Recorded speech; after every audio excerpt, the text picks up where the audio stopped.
एक बार प्रेम से बोलिए ज्योग्राफी महाराज की जय। तो जी हाँ दोस्तों, आज के इस वीडियो में हम लोग ज्योग्राफी का फर्स्ट चैप्टर का टोटल ऑब्जेक्टिव क्वेश्चन देखने वाले हैं। ठीक है, फर्स्ट चैप्टर का नाम है भारत संसाधन एवं उपयोग। ठीक है, हम आप लोग को बता देना चाहते हैं कि ये जो है ऑब्जेक्टिव का जो बुक है वो टारगेट पब्लिकेशन का आता है।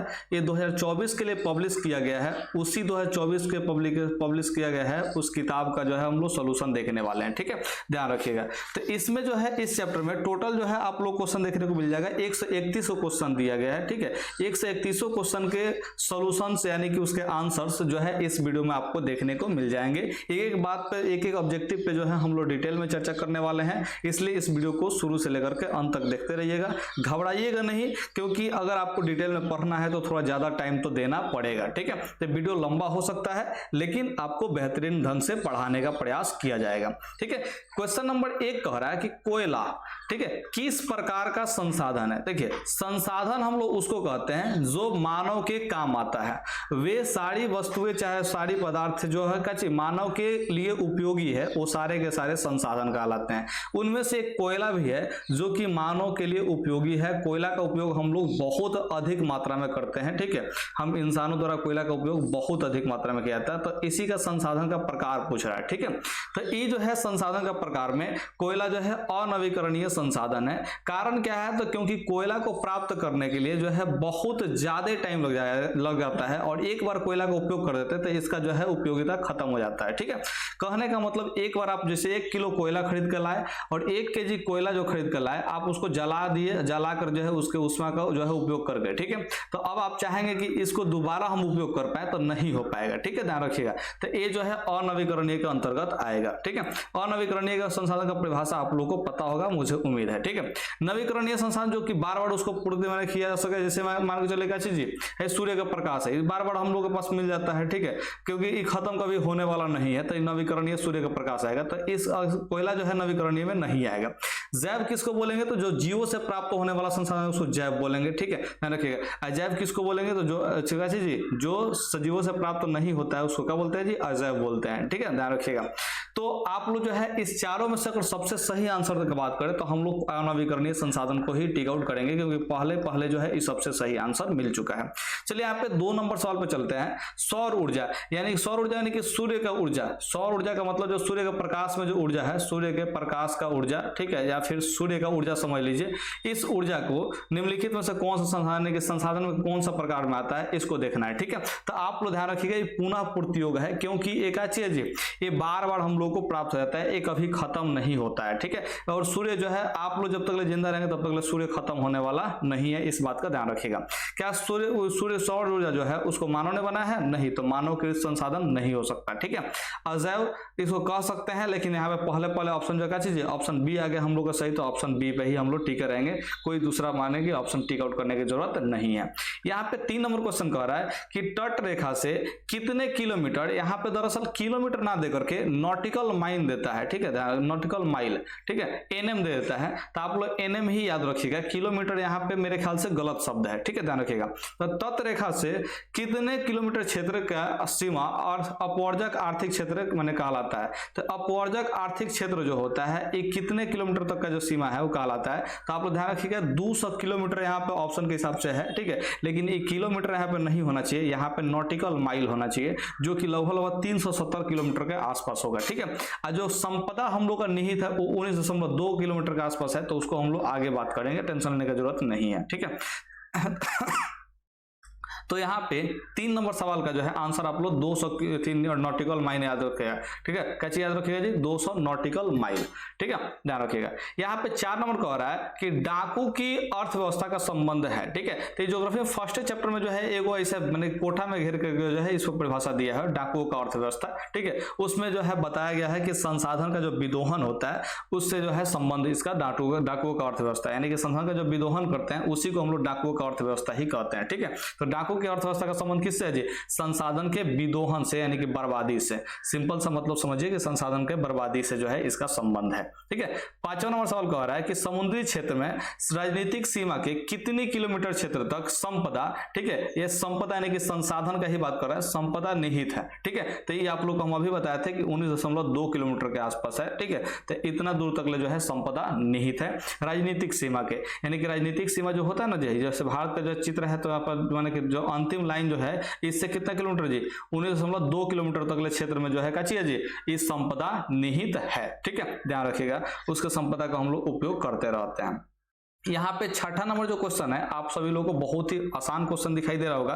पेट्रोलियम किस प्रकार का संसाधन है? तो पेट्रोलियम को भी बनाने में बहुत समय लग जाता है। ठीक है, ध्यान रखिएगा, तो इसलिए ये जो है अनवीकरणीय होगा, क्योंकि इसका एक बार उपयोग करते हैं तो ये दोबारा जो है प्राप्त होने में इसको बहुत टाइम लग जाता है, और जो उपयोग कर लिए उसको दोबारा हम लोग उपयोग कर भी नहीं पाते हैं। ठीक है, तो 6ठा नंबर का आंसर जो है ऑप्शन ए हो जाएगा, अनवीकरणीय। ठीक है।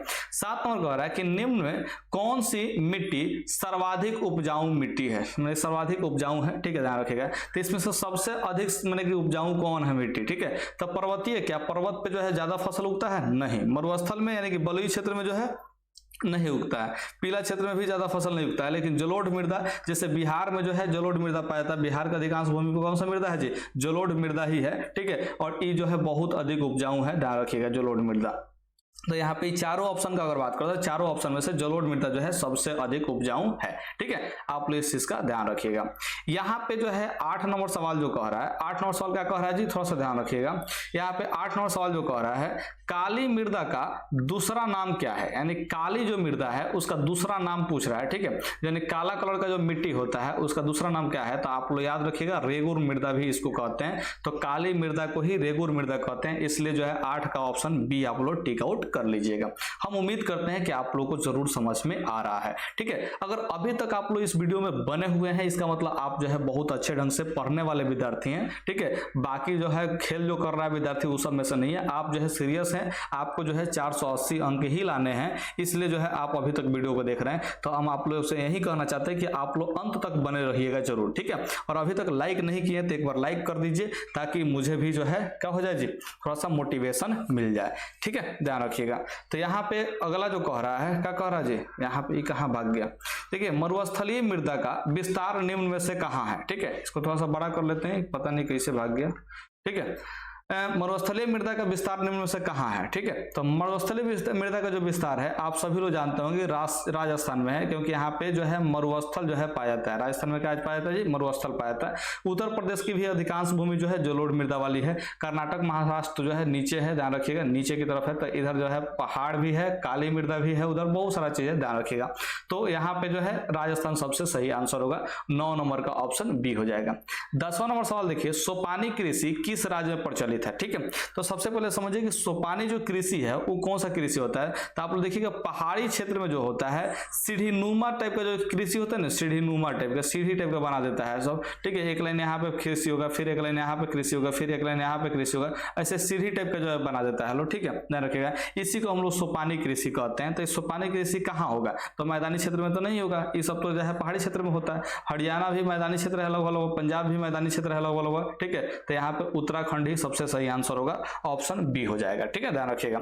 यहाँ पे 11 नंबर कह रहा है कि पंजाब में भूमि निम्नीकरण का मुख्य कारण क्या है? तो भूमि निम्नीकरण का जो है देखिए, सबसे पहले समझिए कि भूमि निम्नीकरण क्या है। तो इसमें भूमि निम्नीकरण का मतलब यही होता है कि भूमि में पोषक तत्व जो होते हैं ना जी, नाइट्रोजन, फास्फोरस वगैरह, जो मिट्टी में जो फसलों के लिए उपयोगी पदार्थ होते हैं, वो सब जो है खत्म होने लगे, तो उसको बोलते हैं भूमि निम्नीकरण। ठीक है, ये किससे कारण हो रहा है पंजाब में? तो ध्यान रखिएगा, अधिक सिंचाई की वजह से हो रहा है, क्योंकि अब जल जमाव हो जाता है बार बार। ठीक है, तो 11 नंबर का ऑप्शन जो है सी हो जाएगा। ठीक है, 12 नंबर सवाल, ये सवाल को, कौन सी मिट्टी कपास की खेती के लिए सर्वोत्तम मानी जाती है? तो कपास की खेती के लिए जो है काली मृदा यानी कि रेगुर मृदा, ठीक है, इसी का दूसरा का नाम क्या है जी? रेगुर मृदा, आप लोगों को हम अभी बताए थे। ठीक है, तो रेगुर मृदा जो है, ध्यान रखिएगा, इसको जो है कपास की खेती के लिए जो है बहुत अच्छा मिट्टी माना जाता है। ठीक है, तो उम्मीद करते हैं कि आप लोग को 12 सवाल जो है बहुत अच्छे ढंग से समझ में आया है। अगर समझ में आया है तो अभी कभी इस वीडियो को लाइक जरूर कर दीजिए और और वीडियो में बने रहिए, आपको अंत तक देख करके ही जाना है,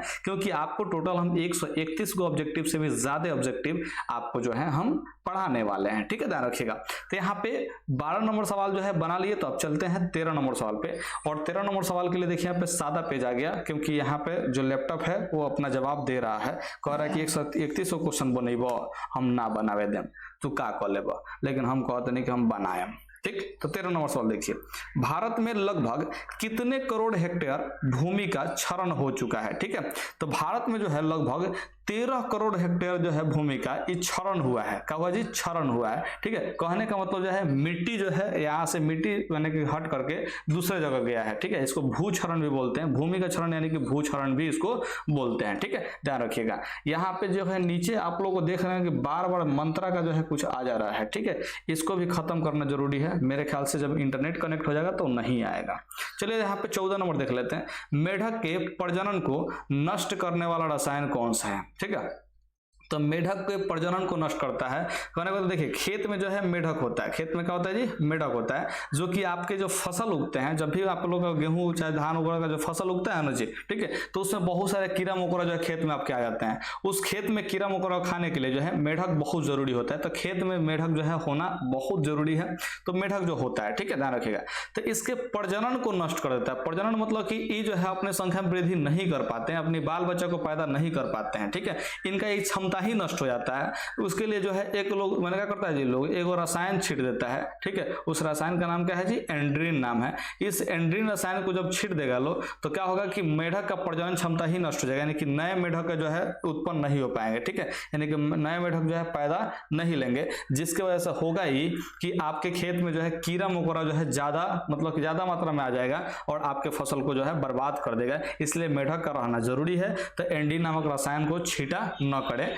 नॉर्मली जो है आजकल देख रहे हो घास मैंने कि मारने के लिए जो है रसायन छीट दे रहे हैं लोग घर खेत में। ठीक है, जिससे घास मर जा रहा है, तो उसमें जो है एंड्रीन का भी मात्रा लगभग पाया जाता है। ठीक है, तो इस एंड्रीन से क्या होता है कि मेढक का प्रजनन क्षमता नष्ट हो जाता है और फिर आपके खेत में मेढक का संख्या नहीं बढ़ता है। नहीं बढ़ेगा तो आपको जो कीड़ा मकोड़ा होगा वो फसल को बर्बाद कर देगा। ठीक है, तो 14 नंबर का ऑप्शन जो है सी याद रखिएगा, एंड्रीन नामक रसायन। ठीक है, 15 नंबर सवाल देखते हैं, देश के बांधों को किसने भारत का मंदिर कहा है। ठीक है, ध्यान रखिएगा। तो भारत का जो मंदिर कहे हैं वो कहे हैं पंडित जवाहरलाल नेहरू, जिसको यहाँ पे शॉर्टकट में दिया है पंडित नेहरू। ठीक है, ध्यान रखिएगा, ये पंडित जवाहरलाल नेहरू ने ही कहा था भारत के मंदिरों का कहा था जी।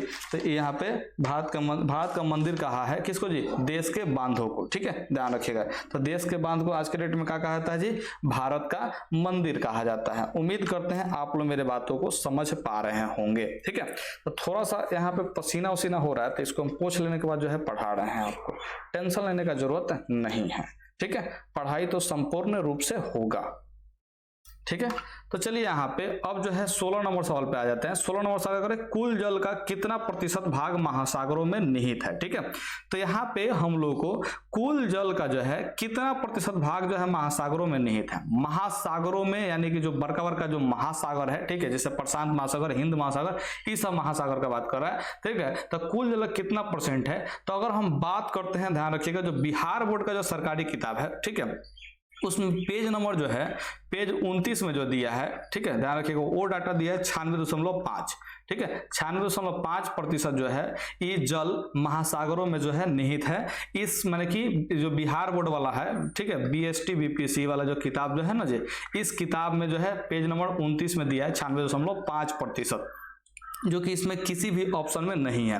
लेकिन हम यहाँ पे देख पा रहे हैं कि लगभग यहाँ पे 96.6% जो है इसी के आसपास दिया हुआ है। तो हम लोग क्या करेंगे जी, इसको टिक आउट कर लेंगे ऑप्शन सी को। ठीक है, ध्यान रखिएगा। और इसी पेज में जो है दिया है कि 2.5% जो जल है वो जो है मृदु जल है, यानी कि पीने योग्य जल है, यानी कि अलवणीय जल है। ठीक है, ध्यान रखिएगा, जिसमें नमक की मात्रा सामान्यतः नहीं है। ठीक है, तो ऐसा जो जल है 2.5% है। मुझे उम्मीद है कि आप लोग मेरे बातों को समझे होंगे। तो उस किताब के अनुसार से जो है 96.5% डाटा ही वैलिड होगा। अगर कभी ऑप्शन में आपको देता है 96.5 तो उसी को एक्यूरेट मारिएगा। ठीक है, लेकिन अभी जो है इसके लगभग जो है 96.6% दिया है, तो ऑप्शन सी को आप लोगों को टिक आउट करने की जरूरत है। ठीक है, यहाँ पे 17 नंबर सवाल पे देख लेते हैं, वृहद क्षेत्र में जल की उपस्थिति के कारण ही पृथ्वी को कहते हैं। ठीक है, तो बृहद क्षेत्र में यानी कि बहुत बड़े क्षेत्र में ध्यान रखिएगा जल का उपस्थिति है, यानी कि जल ही जल पाया जाता है। किस पर जी?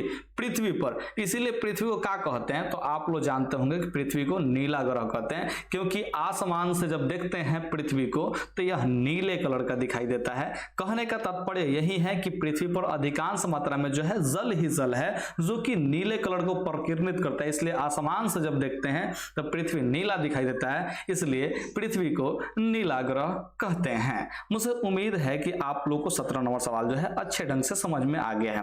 कह रहा है कि बिहार में अति जल दोहन से किस तत्व का संकेंद्रण बढ़ा है। ठीक है, यानी कि जो अति जल दोहन है, ठीक है, अति जल दोहन, ठीक है, इसके वजह से जो है क्या होता है जी, किस तत्व का जो है संग्रहण बढ़ा है। अब अति जल दोहन किसको कहते हैं? थोड़ा सा समझिएगा ध्यान से इसको। ठीक है, जैसे मान के चले कि यहाँ पे हम लोग के पास अंडरग्राउंड वाटर है, ये जमीन का लेयर है जिस पर आप लोग रहते हैं। ठीक है, इसके नीचे जो है पानी है। ठीक है, ध्यान रखिएगा ये सब क्या है जी? पानी है। तो इसमें से मान के चले कि एक साल में आपने जो है पानी निकाला, ठीक है, और फिर जो है मैंने वर्षा द्वारा जो है यहाँ पे पानी जब जमीन में लगा तो रिसाव के चलते फिर यहाँ पे कुछ ना कुछ पानी स्टोर होगा ना जी। ठीक है, ध्यान रखिएगा।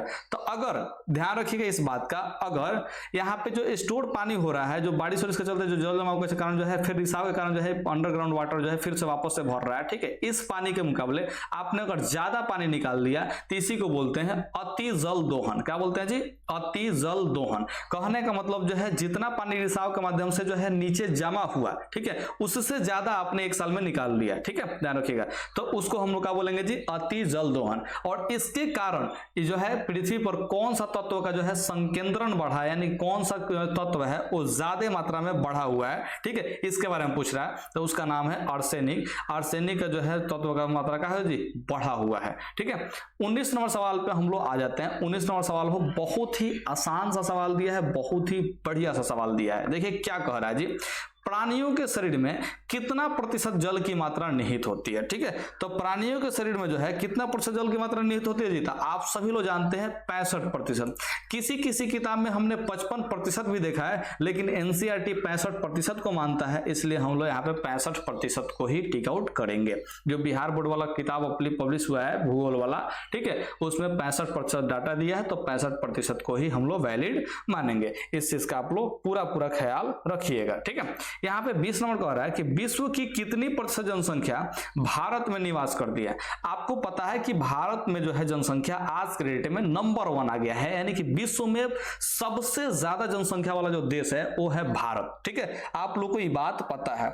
ठीक है, लेकिन अगर हम बात करते हैं कि किताब में इसका आंसर कितना दिया है, तो किताब में 2001 का जो जनगणना हुआ था, 2001 का जनगणना, उसके हिसाब से जो दिया है 17.5% दिया है। ठीक है, और किताब में जो है इसको अपडेट किया नहीं है, अभी तक का जो किताब नया किताब आ रहा है उसमें भी 2001 वाला ही जनगणना को दिया हुआ है। ठीक है, तो हम लोग इसके अनुसार ही टिक आउट करेंगे। तो इसमें 17.5 कहीं भी दिया हुआ नहीं है। ठीक है, 2011 का जनगणना के हिसाब से, सॉरी 2001 नहीं, 2011 का जनगणना के हिसाब से, ठीक है, ध्यान रखिएगा, इसके हिसाब से 17.5 दिया है। ठीक है, तो इसके आसपास को हम लोग टिक आउट करेंगे। तो 17.5 से अगर हम लोग आसपास बढ़े तो 16 हो सकता है, नहीं तो 18 हो सकता है। नजदीक क्या है तो आप लोग ध्यान रखिएगा 18%, इसलिए हम लोग यहाँ पे 18% टिक आउट करने का प्रयास करेंगे। 20 नंबर का क्या हो जाएगा जी? ऑप्शन बी हो जाएगा। आप लोग जो है इसी को याद रखिएगा। ठीक है, हालांकि अगर ये परीक्षा में प्रश्न आता है तो इसको छोड़ दीजिएगा। काहे छोड़ दीजिएगा? क्योंकि 2011 का डाटा है, फिलहाल का डाटा हमारे पास उपलब्ध नहीं है, तो इसका सही आंसर क्या हो सकता है ये मुझे नहीं पता। लेकिन किताब में जो है आप लोगों का टारगेट ऑब्जेक्टिव में दिया है 16% दिया है, जो कि बिल्कुल गलत आंसर है, क्योंकि जनसंख्या बढ़ा है, घटा तो नहीं है। ठीक है, तो बढ़ा है तो इसका मतलब जो है हमारे ख्याल से परसेंटेज भी इसका बढ़ना चाहिए, क्योंकि वर्ल्ड में रेशियो ही निकाला जाता है, दूसरा कुछ तो निकाला नहीं जाता है। तो रेशियो जब निकालेंगे तो इसका मात्रा जो है बढ़ना ही चाहिए, तो 18% के आसपास होना चाहिए। ठीक है, इसका सही आंसर 20 का जो है बी होना चाहिए, लेकिन अभी इसका जो है कंफर्मेशन नहीं कर सकते हैं, इसलिए ध्यान रखिएगा इस क्वेश्चन को छोड़ भी सकते हैं आप परीक्षा में, क्योंकि आपके पास और भी क्वेश्चंस मौजूद रहेंगे। ठीक है, और अभी तक इस क्वेश्चन को पूछा भी नहीं है एक बार भी। ठीक है, ध्यान रखिएगा। 21 नंबर कह रहा है कि निम्न में से कौन बिहार की प्रमुख नदी घाटी परियोजना है। तो बिहार का नदी घाटी परियोजना कौन कौन है? ठीक है, ध्यान रखिएगा। तो इसमें देखिए दामोदर नदी घाटी जो परियोजना है दामोदर नदी पर बना है, और ये झारखंड में पड़ता है। कहां पड़ता है जी? झारखंड में पड़ता है, ध्यान रखिएगा। रिहंद नदी घाटी परियोजना जो है उत्तर प्रदेश में पड़ता है। ठीक है, ध्यान रखिएगा। भाखड़ा नांगल नदी घाटी जो परियोजना है वो हिमाचल प्रदेश में पड़ता है। कहां पड़ता है जी? हिमाचल प्रदेश में पड़ता है, ठीक है। और ये जो है सतलुज नदी पर है। कौन सा नदी पर जी? सतलुज नदी पर है। रिहंद नदी पर है, रिहंद नदी घाटी परियोजना कहा जी? रिहंद नदी पर। और दामोदर नदी घाटी परियोजना दामोदर नदी पर ही है। लेकिन भाखड़ा नांगल जो नदी घाटी परियोजना है ये सतलुज नदी पर है। कौन सा नदी पर है जी? सतलुज नदी पर है, ठीक है। ये हिमाचल प्रदेश में पड़ता है। कौन सा प्रदेश में पड़ता है जी? हिमाचल प्रदेश में पड़ता है, ध्यान रखिएगा। सोन नदी घाटी परियोजना जो है ये बिहार में है, सोन नदी पर, ठीक है, ध्यान रखिएगा। बिहार में कौन सा नदी पर है जी? सोन नदी पर है, ठीक है। तो ये बिहार का जो है सबसे प्रमुख नदी घाटी परियोजना हुआ सोन नदी परियोजना, क्योंकि बाकी सब तो बिहार में है ही नहीं, ठीक है। तो ऑप्शन एक को बनता है, तो यहाँ पे ऑप्शन एक जो है ऑप्शन डी जो है टिक आउट कर लेंगे। कह रहा है 2022 में कह रहा है कि भारत में 2001 में कितने प्रतिशत भौगोलिक क्षेत्र में वन का विस्तार था, ठीक है। तो देखिए फिर यहाँ पे 2001 वाला डाटा उठाया, अभी 2023 चल रहा है। देखिए कितना बिहार बोर्ड पीछे है, 22 साल पीछे का डाटा जो है अभी तक चलाया जा रहा है, ठीक है।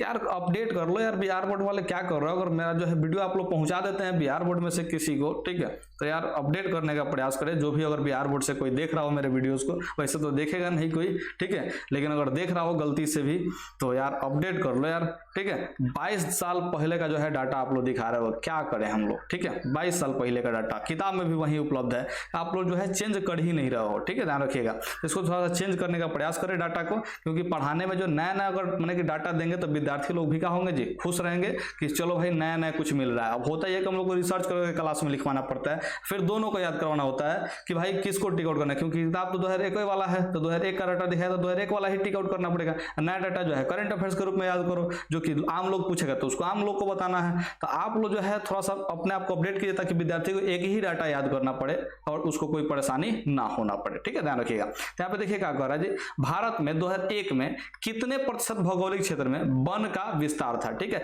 तो 2001 में जो भौगोलिक क्षेत्र में जो वन का विस्तार था, ठीक है, वो कितना परसेंट था आप लोग याद रखिएगा। तो 19.27% है, और एग्जैक्ट यही किताब में डाटा दिया हुआ है 19.27%, ठीक है, ध्यान रखिएगा। तो यहाँ पे 22 नंबर का ऑप्शन बी बिल्कुल सही आंसर है। अब यहाँ पे 23 नंबर सवाल को देख लीजिए। वन स्थिति रिपोर्ट 2005 के अनुसार भारत में वन का विस्तार है, ठीक है। तो 2005 के अनुसार जो है भारत का वन विस्तार कितना है, ठीक है। तो आप सभी लोग जानते होंगे, पढ़े भी होंगे किताब में कि 20.60% भौगोलिक क्षेत्र में जो है क्या जी खाली वन है, ठीक है। किसके अनुसार जी? 2005 के अनुसार, ठीक है। आई 2001 के अनुसार था, ठीक है। 2001 के अनुसार 19.27 है, और 2005 के अनुसार क्या है जी? तो यहाँ पे 20.60 है। ये अलग अलग रिपोर्ट है, दोनों सेम जगह का रिपोर्ट नहीं है, ये अलग अलग रिपोर्ट है, ठीक है। अलग अलग रिपोर्ट में अलग अलग डाटा दिया हुआ है, ठीक है। और दोनों का दोनों डाटा किताब में आपके दिए हुए हैं, ध्यान रखिएगा। 24 नंबर कह रहा है कि बिहार में कितने प्रतिशत भौगोलिक क्षेत्र में वन का फैलाव है, ठीक है। तो कितने प्रतिशत भौगोलिक क्षेत्र में वन का फैलाव है? तो आप लोग ध्यान रखिएगा 7.1% जो माने कि जो है क्षेत्र है जिसमें क्या चाहिए जी वन जो है उपलब्ध है, ठीक है, ध्यान रखिएगा। कुल भौगोलिक क्षेत्र का ध्यान रखिएगा। तो आप लोग इस बात से अंदाजा लगा सकते हैं कि बिहार का जो है अधिकांश भूमि कैसा जी मैदानी है, जहां पे फसलें उगाई जाती होंगी, ठीक है, ध्यान रखिएगा। और 7.1% जमीन पर ही क्या चाहिए जी ये पेड़ पौधे पाए जाते हैं, कि बहुत कम मात्रा में जो है वन है हम लोग के बिहार में, ठीक है। तो वन नहीं है तो इसका घाटा भी है, ध्यान रखिएगा। वन नहीं है तो इसका क्या है जी घाटा है, हम लोग को हानि ही है, ठीक है। लगभग वन जो है 33% के आसपास होना चाहिए पूरे भूभाग का, ठीक है, लेकिन ये मात्र 7% है, जो कि बहुत कम वन है, ठीक है, बहुत कम वन, ठीक है, ध्यान रखिएगा। तो ये जो है अगर इतना कम वन है तो इसका चीज हम लोग को हानि पहुंचा सकता है और पहुंचाता भी है, ठीक है। तो इसको बढ़ाने का प्रयास करें। अगर आप लोग अपने आसपास में अगर पेड़ पौधा लगा सकते हैं तो जरूर लगाएं, क्योंकि आपके झकास बाबा ये बात कह रहे हैं, ठीक है, ध्यान रखिएगा। तो आप लोग जरूर पेड़ पौधा लगाने का प्रयास करें। अब यहाँ पे 25 नंबर सवाल में क्या कह रहा है जी, पूर्वोत्तर राज्यों के 188 आदिवासी जिलों में देश के कुल क्षेत्र का कितना प्रतिशत वन है, ठीक है। पूर्वोत्तर राज्य कहने का मतलब जो है 7 गो राज्य, पूर्वोत्तर राज्य मतलब क्या चीज 7 गो राज्य। जैसे भारत का ऐसा मैप है ना जी, ऐसा मैप है, ठीक है, इधर का चीज ऐसा है, तो इधर 7 गो राज्य है, ठीक है। हम थोड़ा सा बताते हैं आप लोगों को, इधर थोड़ा सा ध्यान दीजिए। यहाँ पे हम लोग जो है समझने का प्रयास कीजिए। इधर देखिएगा 7 गो राज्य है, इधर कितना गो राज्य है जी, इधर जो है 7 गो राज्य है, इतना दूर के अंदर में जो है 7 गो राज्य है। इसी राज्य को 7 गो राज्य को हम लोग 7 बहनें 7 सिस्टर्स के नाम से जानते हैं, ध्यान रखिएगा। और इसी को पूर्वोत्तर राज्य भी कहते हैं। इसको क्या कहते हैं जी, पूर्वोत्तर राज्य कहते हैं। इसका जो है ये सब नाम है, ठीक है, ध्यान रखिएगा। ये पूर्वी क्षेत्र में पाया जाता है, भारत के पूर्वी क्षेत्र में। तो इसमें कह रहा है कि कितने % भौगोलिक क्षेत्र में वन का फैलाव है, ये पूछ रहा है। एक मिनट पूर्वोत्तर राज्य के 188 आदिवासी जिलों में, ठीक है, 188 को जो आदिवासी जिला है उसमें देश का कुल कितना क्षेत्र जो है, ये कितना माने कुल क्षेत्र का जो है कितना % जो है वन है, ठीक है। तो आप लोग जानकर आश्चर्यचकित हो जाएंगे, पूर्वोत्तर राज्य में 60.11 जो है बने कि इतना % जो है वन है खाली, ठीक है। यानी कि उधर वन की मात्रा जो है बहुत अधिक मात्रा में है।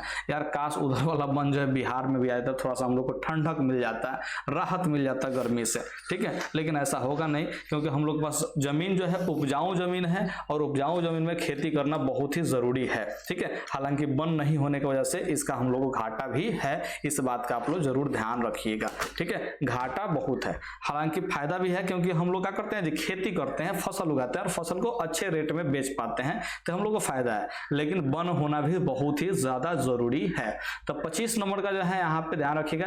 उसके बाद जो है 26 नंबर सवाल पे आ जाते हैं। 26 नंबर सवाल जो है बहुत ही आसान सा सवाल दिया, क्या दिया जी, भारत के किस राज्य में वन का सबसे अधिक विस्तार है, ठीक है। तो वन का जो सबसे अधिक विस्तार है वो कौन सा क्षेत्र में है, तो आप लोग ध्यान रखिएगा मध्य प्रदेश में है, ठीक है। और मध्य प्रदेश में लगभग जो है टोटल 11.22% जो है वन है खाली, ठीक है। इससे कुल विभाग का जो है 11.22% जो है वन है, ठीक है, ध्यान रखिएगा। तो ये जो है सबसे अधिक वन का विस्तार क्षेत्र रखने वाला ये राज्य है, ठीक है, ध्यान रखिएगा। वन संरक्षण एवं प्रबंधन की दृष्टि से वनों को वर्गीकृत किया गया, तो ये 3 गो वर्ग में वर्गीकृत किया गया है, आप लोग ध्यान रखिएगा। इसमें जो 3 गो वर्ग में हम आप लोगों को नाम बताते हैं। एक नंबर में आप लोग रखिएगा याद कि आरक्षित वन है, कौन सा वन है जी, आरक्षित वन, ठीक है, ध्यान रखिएगा। उसका दूसरा नंबर में आ जाएगा रक्षित वन, ठीक है, कौन आएगा जी, रक्षित वन। और तीसरा नंबर में कौन आएगा जी, तो आप लोग याद रखिएगा अवर्गीकृत वन, कौन सा याद रखिएगा जी, अवर्गीकृत वन, ठीक है। तो ये 3 गो वन आप लोग जरूर याद रखिएगा। 27 नंबर का ऑप्शन जो है 3 हो जाएगा, और ऑप्शन बी हो जाएगा। 3 गो वर्ग में बांटा गया है, किसके हिसाब से जी, तो वन संरक्षण एवं प्रबंधन के दृष्टि से आरक्षित, रक्षित और अवर्गीकृत, ठीक है। तीनों का परिभाषा पूछ देता है कभी कभी परीक्षा में, 2 नंबरिया में, तो इसको सब्जेक्टिव में हम लोग डिटेल में चर्चा करेंगे। तो इस चैनल पे आप लोग को बने रहना है, दूसरे कहीं जाने की जरूरत नहीं है। आपको सिर्फ और सिर्फ प्लेलिस्ट खोलना है, और प्लेलिस्ट पे जो है सारे मैंने कहा चीज सारे जो भी क्वेश्चन है, ठीक है, जितना भी सब्जेक्ट है उसका हर एक सब्जेक्ट का chapter wise question answer subjective हो या ऑब्जेक्टिव हो धीरे धीरे उपलब्ध करा देंगे। और अभी भी बहुत सारे मैंने सब्जेक्ट का जो है ऑब्जेक्टिव क्वेश्चन उपलब्ध हो चुके हैं, ठीक है। इवन सब्जेक्टिव क्वेश्चन भी मैथ का उपलब्ध है, कुछ चैप्टर्स का, जैसे 10-11 को चैप्टर का जो है उपलब्ध कर दिए हैं, ठीक है। तो वो सब जो है आप लोग देखते रहिए, आप लोग को मैंने पढ़ते रहना है, दूसरा कुछ करने की जरूरत नहीं है, बस पढ़िएगा तो आपका नंबर जो है 480 प्लस पक्का आएगा, तो आएगा। यानी कि बिहार टॉपर इस बार आप लोग ही लाने वाले हैं, ठीक है। तो कृपया करके बहुत अच्छे ढंग से आप लोग पढ़ते चलिए, एक एक चीज को याद करते चलिए, लिखते चलिए अपने किताब में, आपको बहुत फायदा पहुंचाएगा, ठीक है, ध्यान रखिएगा। कह रहा है कि 2011 की जनगणना के अनुसार भारत की आबादी थी, तो भारत की आबादी जो है आप लोग मोदी जी से मुंह से जो है बहुत बार सुने होंगे, 121 करोड़ उस समय 2014 के आसपास में जो भाषण दे रहे थे, ठीक है। तो 121 करोड़ बार बार चिल्ला रहे थे, ठीक है। तो ध्यान रखिएगा 121 करोड़ था 2011 की जनगणना के हिसाब से, ठीक है। अभी तो जो है विश्व में सबसे नंबर 1 हो चुका है, ठीक है, भारत का जनसंख्या। तो जनसंख्या पे भी यार लगाम लगाओ यार, क्योंकि अब आप लोग क्या लगाम लगाइए, छोड़िए, आप लोग से हम कुछ उम्मीदें नहीं रखते हैं अभी फिलहाल में। देखिए 29 नंबर FAO, क्या चाहिए जी, FAO की वानिकी रिपोर्ट, यानी कि एक संस्था है FAO, ठीक है, ध्यान रखिएगा। इस संस्था का जो वानिकी रिपोर्ट आया था उसके अनुसार जो है 1948 ईस्वी में विश्व में कितने हेक्टेयर भूमि पर वन का विस्तार था। तो 1948 में जो है विश्व में पूछ रहा है, यानी कि पूरा धरती पर का पूछ रहा है, कितना हेक्टेयर भूमि पर जो है वन का विस्तार था, ठीक है। तो आप लोग याद रखिएगा ये 4 अरब हेक्टेयर था उस समय, ठीक है, 1948 में, यानी कि भारत जब आजाद हुआ था 1947 में, उसके जस्ट 1 साल बाद का पूछ रहा है। कहने का मतलब उसके बाद वाले साल का पूछ रहा है। ठीक है, यहाँ पे 30 नंबर सवाल जो है बहुत ही आसान सवाल है। भारत का राष्ट्रीय पक्षी है, तो भारत का राष्ट्रीय पक्षी कौन है? तो आप सभी लोग को पता है कि मोर है, जिसको हम लोग प्यार से मयूर भी कहते हैं। तो आप लोग ऑप्शन सी याद रखिएगा। उम्मीद करते हैं कि 30 नंबर का ऑप्शन सी आप लोग याद रखेंगे। ठीक है, यहाँ पे चरक का संबंध किस देश से था? ठीक है, तो चरक एक व्यक्ति का नाम है और ये एक महान आयुर्वेद माने कि थे। आयुर्वेद का मतलब है जी, आयुर्वेदिक माने दवाइयों के बारे में बहुत अच्छे से जानते थे। यानी कि समझो कि आयुर्वेद का इन्हीं को जनक कहा जाता है। इतना माने कि महान व्यक्ति थे आयुर्वेद के क्षेत्र में। ठीक है, ध्यान रखिएगा, जो जड़ी बूटी वगैरह होता है ना जी, उस क्षेत्र में बहुत महान व्यक्ति थे। और इसका जो संबंध है वो ध्यान रखिएगा भारत से है, क्योंकि भारत में ही इनका जन्म हुआ था और भारतीय व्यक्ति है चरक। ठीक है, जो कि आयुर्वेद के माने कि क्षेत्र में बहुत बड़े बड़े लेवल तक ले काम किए हुए हैं। ठीक है, ध्यान रखिएगा।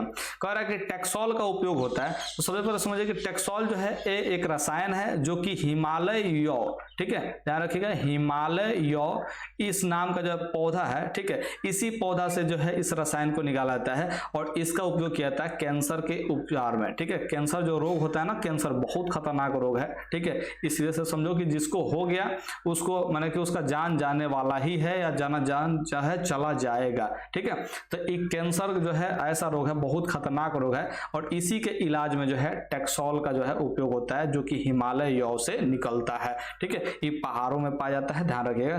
भारत के हिमालयों में बहुत बड़े लेवल में जो है प्रोड्यूस होता है, ध्यान रखिए, उत्पादन होता है इसका। ठीक है, जो कि बहुत उपयोग का है, यानी काम का है। 33 नंबर सवाल देख लीजिए, विश्व पर्यावरण दिवस कब मनाया जाता है, इसके बारे में पूछा है। तो विश्व पर्यावरण दिवस सभी किसी को पता है 5 जून, और इसकी चर्चा हमने किया हुआ है कौन सा चीज में जी? तो आप लोग याद रखिएगा, हिस्ट्री में हमने किया हुआ है, बायोलॉजी में किया हुआ है। ठीक है, तो आप लोग जरूर इसको जो है चर्चा में रखिएगा।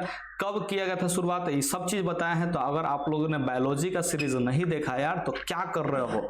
बायोलॉजी का एक एक चैप्टर का जो है हमने वीडियो अपलोड कर दिया ऑब्जेक्टिव का, जो कि आप लोगों को प्लेलिस्ट में देखने को मिलेगा। तो जाओ और आराम से यार एकदम इत्मीनान से कॉपी किताब उठाओ, किताब में लिखते जाओ, कॉपी में फैक्ट को लिखते जाओ और पढ़ते चलो। इतना बढ़िया से आप लोगों को पढ़ लेना है, इतना बढ़िया से पढ़ लेना है कि आपके परीक्षा में एकदम आपके पसंदीदा अंक आने चाहिए। देखिए 34 नंबर सवाल कह रहा है कि संविधान की धारा 21 का संबंध है। तो संविधान की जो धारा है 21, ठीक है, उसका संबंध किससे है, इसके बारे में बात कर रहा है। ठीक है, तो संविधान की जो धारा है 21, उसका संबंध किससे है जी? तो आप लोग कहेंगे वन्य जीवों तथा प्राकृतिक संसाधनों के संरक्षण से है। ठीक है, जो कि इसमें आप लोग बताएगा कि वन जीवों को संरक्षित रखना है, कि जो जंगली जानवर है चाहे जंगली जीव है उनको आप लोग मार नहीं सकते, उसको जो है उसका शिकार नहीं कर सकते, ये सब चीजों को प्रतिबंध लगाने का बात किया गया है। और जितने भी प्राकृतिक संसाधन है उसका जो है आप लोग माने कि जो उपयोग कर रहे हैं उसका विदोहन ना करें, उसका यूजफुल माने कि यूजफुल तरीके से कहने का मतलब जो है नियोजित तरीके से आप जो है उसका उपयोग करें, यानी कि उसका बर्बादी ना करें। इसके बारे में कहा गया है संविधान की धारा 21। यहाँ पे धारा का मतलब जो है अनुच्छेद है। ठीक है, यहाँ पे धारा का मतलब क्या है जी? अनुच्छेद, यानी कि आर्टिकल का बात कर रहा है। ठीक है, ध्यान रखिएगा, अनुच्छेद 21 का बात कर रहा है। तो यहाँ पे 35वें सवाल पे चले जाते हैं। प्राकृतिक संसाधनों के संरक्षण हेतु 1968 में कौन सा कन्वेंशन हुआ था? ठीक है, कन्वेंशन हुआ था, ध्यान रखिएगा। तो 1968 में जो है प्राकृतिक संसाधनों को बचाने के लिए, चाहे संरक्षित करने के लिए, यानी कि ज्यादा लोग बर्बाद ना करें, इसके लिए एक कन्वेंशन हुआ था, यानी कि एक मीटिंग हुआ था, समझिए कि एक तरह से मीटिंग हुआ था। ठीक है, वो कहाँ हुआ था इसी के बारे में बात पूछ रहा है, चाहे कौन सा मीटिंग होता है, यानी कि उस मीटिंग का नाम क्या था ये पूछ रहा है। ठीक है, ध्यान रखिएगा। तो ये जो है अफ्रीकी कन्वेंशन था, ध्यान रखिएगा, जो कि अफ्रीका में ही संपन्न हुआ था। तो 35 का जो है ऑप्शन आप लोग ए याद रखिएगा। ठीक है, कि अफ्रीकी कन्वेंशन में जो है प्राकृतिक संसाधनों का संरक्षण का बात कहा गया था। ये पहला चैप्टर में ही आप लोगों को पढ़ने को मिला होगा। ठीक है, 36 नंबर सवाल देखिए ध्यान से। कहने का मतलब है इनमें कौन सा ऐसा जीव है जो केवल भारत में ही पाया जाता है। ठीक है, तो इसमें से कौन सा ऐसा जीव है जो कि केवल भारत में पाया जाता है? तो ये है मात्र डॉल्फिन। ठीक है, लेकिन आज के डेट में भारत के पड़ोसी देशों में भी पाई जाती है, क्योंकि गंगा नदी की डॉल्फिन है, गंगा नदी जो है पड़ोसी देशों तक भी जाती है। ठीक है, ध्यान रखिएगा। तो यहाँ पे 36 का जो है ऑप्शन बी हो जाएगा। ठीक है, लेकिन यहाँ पे भारत के पे एकदम अखंड भारत वाला जो है काम होना चाहिए था। ठीक है, ध्यान रखिएगा। तो यहाँ पे डॉल्फिन 36 का क्या हो जाएगा जी? ऑप्शन बी हो जाएगा, ध्यान रखिएगा। ये गंगा नदी में स्पेशली पाई जाती है, ध्यान रखिएगा। इसको राष्ट्रीय जलीय जीव के नाम से जानते हैं, डॉल्फिन को। ठीक है, डॉल्फिन को क्या नाम से जानते हैं जी? राष्ट्रीय जलीय जीव, राष्ट्रीय जलीय जीव। ठीक है, आप लोग इस नाम से जानते हैं। तो 36 का ऑप्शन जो है बी हो जाएगा। यहाँ पे 37वां सवाल देख लीजिए, किस खनिज को उद्योग की जननी माना जाता है? यानी कि उद्योग का जननी कहने मतलब उद्योग धंधा स्टार्ट ही हुए तो कौन सा खनिज से स्टार्ट हुए? तो आप सभी लोगों को पता है कि कोई भी ऐसा उद्योग नहीं है जिसमें लोहा का उपयोग ना हो, ठीक है। और लोहा जो है सबका लोहा है, ठीक है, लोहा जो है सबका लोहा है, यानी कि सबका बाप है, क्योंकि लोहा जो है उपयोग किए बिना आप जो है कोई भी उद्योग धंधा कर ही नहीं सकते, ठीक है। तो मैंने कि लगभग जो है हर एक उद्योग में लोहा का उपयोग होता ही होता है, और ये शुरू से ही चलते आया है लोहा का उपयोग, ठीक है, क्योंकि बहुत ही ज्यादा मजबूत होता है और बहुत ही ज्यादा जो है तो टिकाऊ होता है। इससे बना जो मशीन होता है बहुत ज्यादा टिकाऊ होता है, इस वजह से लोहा का जो है उद्योग का जननी यहाँ पे माना जाता है, क्योंकि लोहा स्टार्टिंग से ही इसका उपयोग होते रहा है उद्योग धंधों में, ठीक है। अब यहाँ पे 38 नंबर में चले आते हैं। कह रहा है कि निम्न में से कौन सा लौह अयस्क का एक प्रकार है? तो लोहा वाले अयस्क का जो है प्रकार कौन है? तो आप सभी लोग जानते हैं कि बिटुमिनस जो है कोयला का एक प्रकार है, एंथ्रासाइट भी कोयला का प्रकार है, हेमेटाइट जो है लोहा का प्रकार है। तो ऑप्शन जो है सी हो जाएगा। 38 नंबर का जो है आप लोग ऑप्शन सी याद रखिएगा, हेमेटाइट, ठीक है, ध्यान रखिएगा। अच्छा, यहाँ पे आप लोग जब आ ही गए हैं कोयला का प्रकार और लोहा का प्रकार में, तो आप लोग जान ही लीजिए कोयला का जो है 4 गो प्रकार होता है। कोयला 4 प्रकार के आते हैं, ध्यान रखिएगा। कोयला 4 प्रकार में सबसे जो बढ़िया वाला प्रकार है वो है एंथ्रासाइट, ठीक है, ध्यान रखिएगा। ये कौन साइट है जी? एंथ्रासाइट जो है इस कोयला का नाम है, ठीक है, ध्यान रखिएगा। इसमें 90% से भी ज्यादा कार्बन की मात्रा होती है, ठीक है। उसके बाद जो है आता है बिटुमिनस। कौन आता है जी? बिटुमिनस, चाहे बिटुमेन आता है, ध्यान रखिएगा। और उसके बाद जो है आता है लिग्नाइट। 3 नंबर में कौन आता है जी? लिग्नाइट आता है, आप लोग याद रखिएगा। और उसका जो चौथा नंबर पीट आता है, जो कि सबसे घटिया लोहा कोयला है, ठीक है, सबसे घटिया। इसमें 20% से भी कम जो है क्या होता है जी? कार्बन पाया जाता है। 20%, 10%, जितना कह लीजिए, मैंने बहुत कम से कम का है कार्बन पाया जाता है। तो पीट जो है मैंने कि ये जो है मैंने कि सबसे घटिया है और सबसे बढ़िया एंथ्रासाइट का है, ठीक है। वहीं अगर हम लोहा के प्रकार की बात करते हैं, लोहा का, ठीक है, तो लोहा जो है आप लोगों को जो लगभग जो 3 मेन प्रकार देखने को मिल जाएगा। पहला जो आप लोग देखते होंगे हेमाटाइट, ठीक है, ध्यान रखिएगा, हेमाटाइट। दूसरा जो है आप लोग देखते होंगे मैग्नेटाइट। कौन सी देखते होंगे जी? मैग्नेटाइट। आप लोग कहाँ देखते होंगे? आप लोग तो घर में रहते हैं, ठीक है। तो मैग्नेटाइट का प्रकार है। उसके बाद जो है लिमोनाइट है। कौन है जी? लिमोनाइट। आप लोग जो है ये 3 गो लोहा के जो है यानी कि अयस्क है कह लीजिए, चाहे कैसे जी लोहा का प्रकार कह लीजिए, ये 3 गो जो है आप लोग ध्यान रखिएगा लोहा में आते हैं, ठीक है, यानी कि इनमें लोहा पाया जाता है। अब यहाँ पे आप लोग समझ गए कि हेमेटाइट जो है किसका है जी? तो लोहा का अयस्क है, ठीक है, ध्यान रखिए, लोहा अयस्क के एक प्रकार है, ठीक है। अब यहाँ पे कह रहा है कि भारत का सबसे बड़ा लौह अयस्क उत्पादक राज्य कौन सा है? यानी कि लोहा का उत्पादन सबसे ज्यादा किस राज्य में होता है? तो आप सभी लोगों को पता होना चाहिए कि कर्नाटक में होता है। कहाँ होता है जी? कर्नाटक में, ठीक है, ध्यान रखिएगा। अगर हम बात करें सबसे नंबर 1 पे जो है लोहा का उत्पादन तो वो काची कर्नाटक में आता है। लेकिन वहीं हम बात करते हैं 2 नंबर में कौन आता है? तो 2 नंबर में आप सबको याद रखना चाहिए छत्तीसगढ़ को। किसको याद रखना चाहिए जी? छत्तीसगढ़ को रखना चाहिए, ठीक है। छत्तीसगढ़ में जो है लोहा का उत्पादन दूसरे स्थान पर है, ठीक है, ध्यान रखिएगा। उसके बाद जो है तीसरा नंबर पे जो है उड़ीसा है। तीसरा नंबर पे कौन है जी?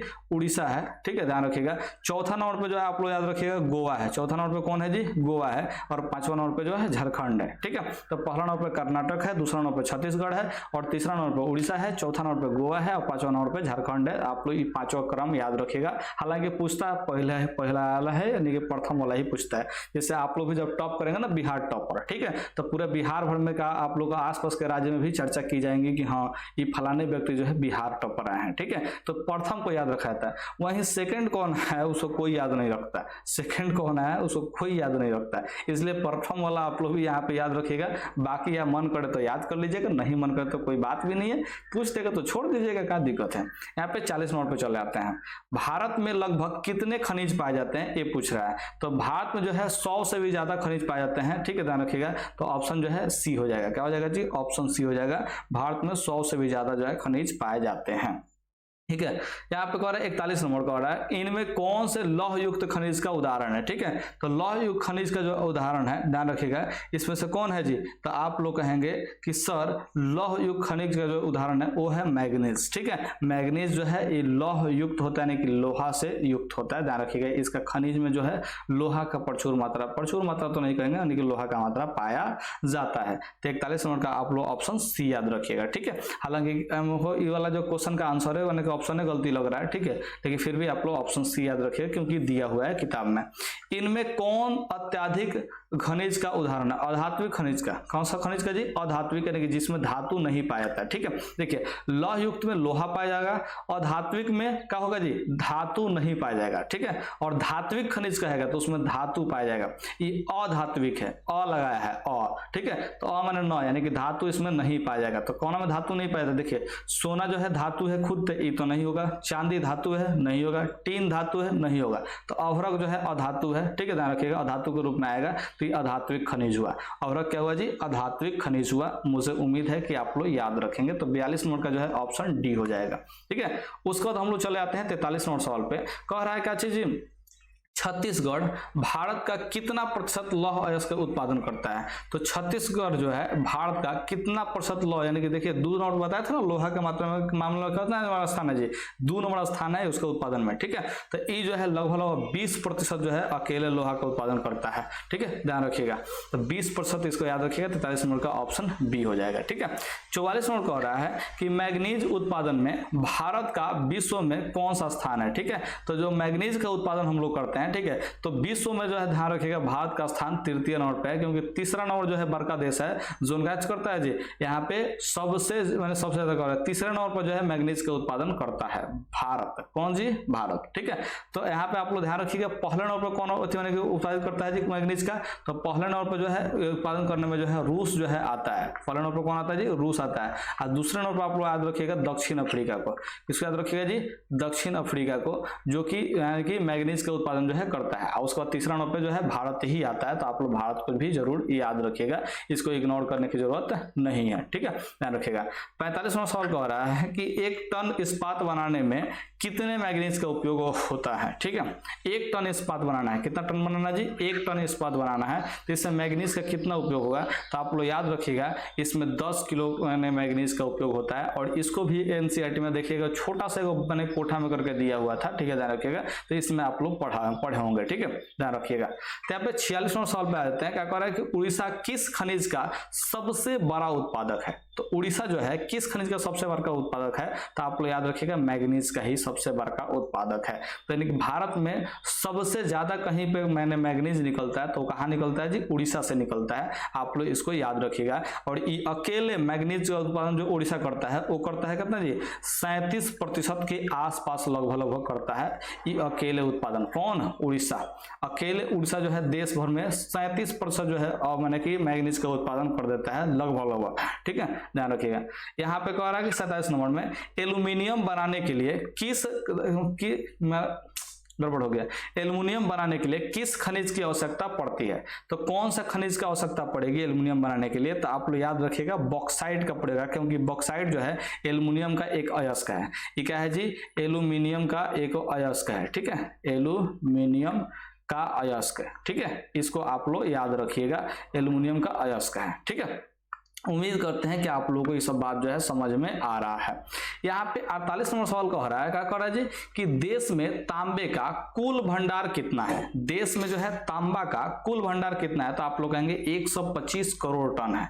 125 करोड़ टन देश में टोटल तांबा का भंडार है। इतना ज्यादा मात्रा में तांबा उपलब्ध है, ठीक है। 49 नंबर कह रहा है कि बिहार झारखंड में देश का कितना प्रतिशत अभ्रक का उत्पादन होता है? ठीक है, तो बिहार झारखंड में देश का कितना प्रतिशत अभ्रक जो है उत्पादन होता है? तो आपको याद रखिएगा 80%। कितना प्रतिशत जी? 80% जो है अकेले बिहार झारखंड में देश का अभ्रक उत्पादन होता है। यानी कि अभ्रक उत्पादन में बिहार झारखंड का जो है भूमिका सबसे ज्यादा है, ठीक है। जैसे उड़ीसा का जो है मैग्नीज उत्पादन में ज्यादा मैंने भूमिका है, वैसा ही बिहार झारखंड जो है अभ्रक उत्पादन में क्या है जी? ज्यादा भूमिका निभाता है, ठीक है।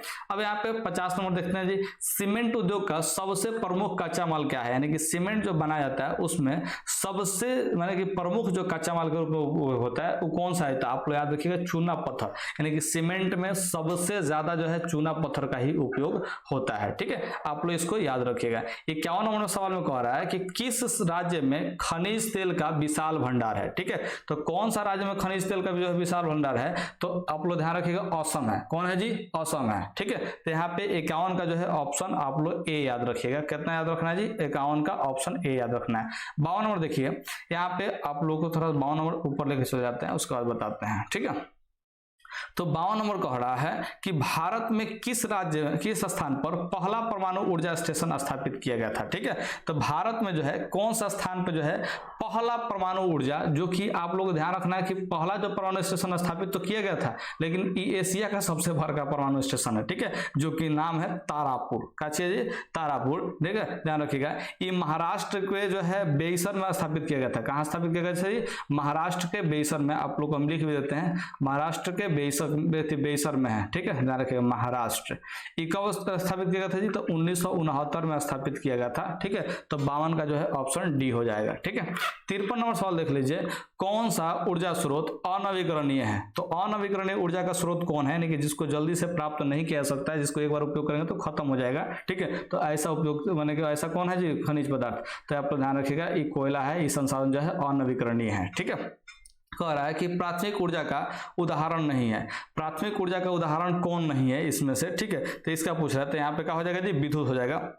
प्राथमिक इसलिए कह रहा है क्योंकि यहाँ पे देखिए, प्राथमिक का मतलब होता है जो कि माने कि जो प्रायोरिटी में रहता है, प्राइमरी रहता है, जो कि माने कि बहुत पहले से चलते आ रहा है। ठीक है, वैसा वाला माने कि ऊर्जा का जो स्रोत है वो कौन है जी? कोयला है, पेट्रोलियम है, प्राकृतिक गैस, इस सबका उपयोग हम लोग शुरू से करते आ रहे हैं। लेकिन विद्युत जो है कैसे जी? ये हाल फिलहाल से जो है शुरू हुआ है, इसका ऊर्जा का उपयोग करना शुरू हुआ है हाल फिलहाल में। ठीक है, तो 54 का जो है ऑप्शन बी आप लोग याद रखिएगा। 55 सवाल कह रहा है कि ऊर्जा का गैर पारंपरिक स्रोत है। ठीक है, ऊर्जा का जो है गैर पारंपरिक स्रोत क्या है? तो आप लोग ध्यान रखिएगा, सौर ऊर्जा, जो कि अभी हाल फिलहाल में स्टार्ट हुआ है कुछ दिनों पहले से। ठीक है, तो यहाँ पे 55 का हो जाएगा जी? ऑप्शन डी हो जाएगा, सौर ऊर्जा।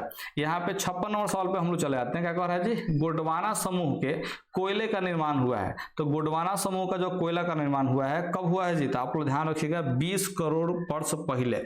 कब हुआ जी? 20 करोड़ वर्ष पहले। और इधर जो है बहुत अधिक मात्रा में जो है कोयला है, लगभग 96% जो है कोयला का भंडार अकेले गोंडवाना समूह ही रखता है। ठीक है, अकेले 96% जो है कोयला का भंडार कौन रखता है जी? गोंडवाना का समूह रखता है, ध्यान रखिएगा, जो कि 20 करोड़ वर्ष पहले जो है इसका कोयला का निर्माण हुआ है। ठीक है, अब 20 करोड़ वर्ष पहले कौन वैज्ञानिक जिंदा था जी? तो आप लोग कोई वैज्ञानिक जिंदा नहीं था। फिर कैसे पता चला कि इतना आयु है उसका?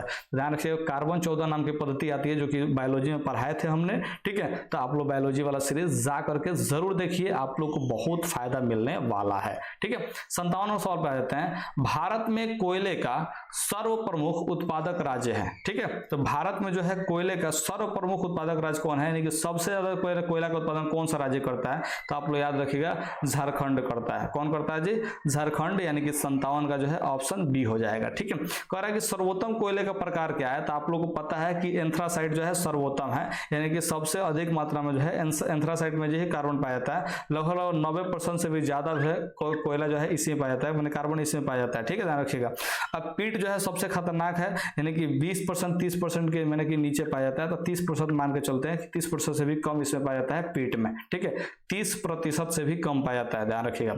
अच्छा, बिटुमिनस जो सेकंड नंबर पे आता है, जिसमें का 70 से 90% के बीच जो है इसमें माने कार्बन की मात्रा जो है पाई जाती है। और लिग्नाइट जो है थर्ड नंबर पे आता है, जो कि 30 से 70% जो है इसमें कार्बन की मात्रा पाई जाती है। ठीक है, तो सबसे बढ़िया कोयला एंथ्रासाइट और सबसे खराब कोयला पीट है, ये ध्यान रखिएगा। तो सर्वोत्तम के लिए क्या होगा? ये आप लोग ऑप्शन ए याद रखिएगा, एंथ्रासाइट, जिसमें 90% से भी ज्यादा कार्बन होता है।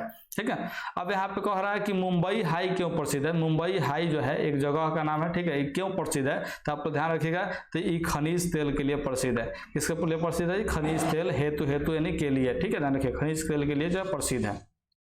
60 नंबर सवाल कह रहा है कि भारत का प्रथम तेल शोधक कारखाना कहाँ स्थित है? तो प्रथम जो तेल शोधक कारखाना है वो कहाँ स्थित है? तो आप ध्यान रखिएगा, असम के डिगबोई में है, जिसका जो है हम लोग ने स्थापना कब किए थे जी? 1901 में स्थापना किए थे, ध्यान रखिएगा। तो ये असम का यानी कि डिगबोई में प्रथम तेल शोधक कारखाना, यानी कि तेल को परिष्कृत किया जाता है, जो मैंने प्राकृतिक तेल होता है ना, पेट्रोलियम तेल। ठीक है, ध्यान रखिएगा।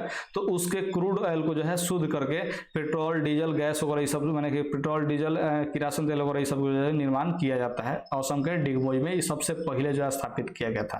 ठीक है, यहाँ पे 61 नंबर करा कि प्राकृतिक गैस किस खनिज के साथ पाया जाता है? तो आप लोगों को पता है कि पेट्रोलियम और प्राकृतिक गैस दोनों का दोनों एक ही जगह होता है। नीचे पेट्रोलियम पाया जाता है और ऊपर पेट्रोलियम के जस्ट ऊपर का होता है प्राकृतिक गैस पाया जाता है, तो दोनों एक साथ पाया जाता है, ध्यान रखिएगा। तो 61 का जो है ऑप्शन आप लोग बी याद रखेंगे। ठीक है, अब आप लोगों के पास हम चले आते हैं 62 नंबर सवाल पे। कौन सा नंबर पे सवाल पे जी? 62 नंबर सवाल पे क्या कह रहा है? 62 नंबर सवाल तो थोड़ा सा समझने का प्रयास करते हैं। आजा भाई, हाँ आ गया। देखिए जी, भाखरा नांगल परियोजना किस नदी पर अवस्थित है? तो आपको हमने पहले ही बताया है कि भाखरा नांगल जैसे नांगल जो परियोजना है वो कौन सा नदी में है जी? तो ध्यान रखिएगा सतलज नदी पर है, ठीक है, जो कि हिमाचल प्रदेश में स्थित है। आप लोग याद रखिएगा सतलज नदी, ठीक है, ध्यान रखिएगा। सतलज सतजल नहीं, सतलज क्या है जी? सतलज। इसको कहीं कहीं सतलुज भी लिखता है, तो आप लोग याद रखिएगा सतलुज भी। 63 नंबर सवाल कह रहा है कि दक्षिण भारत मतलब कि देखिए भारत का जो है, देखिए क्या होता है, भारत जो है प्रायद्वीपीय क्षेत्र जो है वही दक्षिण भारत है।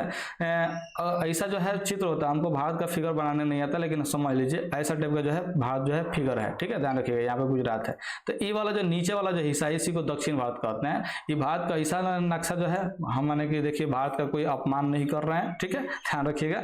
भारत जो है हमारे दिलों में बसता है, रगों में बसता है, खून में बसता है, ठीक है, ध्यान रखिएगा। तो ये भारत का जो है अपमान नहीं करे, बस चित्र हमसे बनाने नहीं आता, बस आपको समझाने के लिए ऐसा डायग्राम ड्रॉ कर दिया, ठीक है। तो यहाँ पे भारत का जो है निचला हिस्सा जो है वो दक्षिण भारत कहलाता है, ठीक है। इसका सबसे बड़ी नदी घाटी परियोजना कौन है? तो सबसे बड़ी नदी घाटी परियोजना जो है आप लोग ध्यान रखिएगा तुंगभद्रा है। कौन है जी? तुंगभद्रा है, आप लोग याद रखिएगा, जो कि कहाँ पे जी?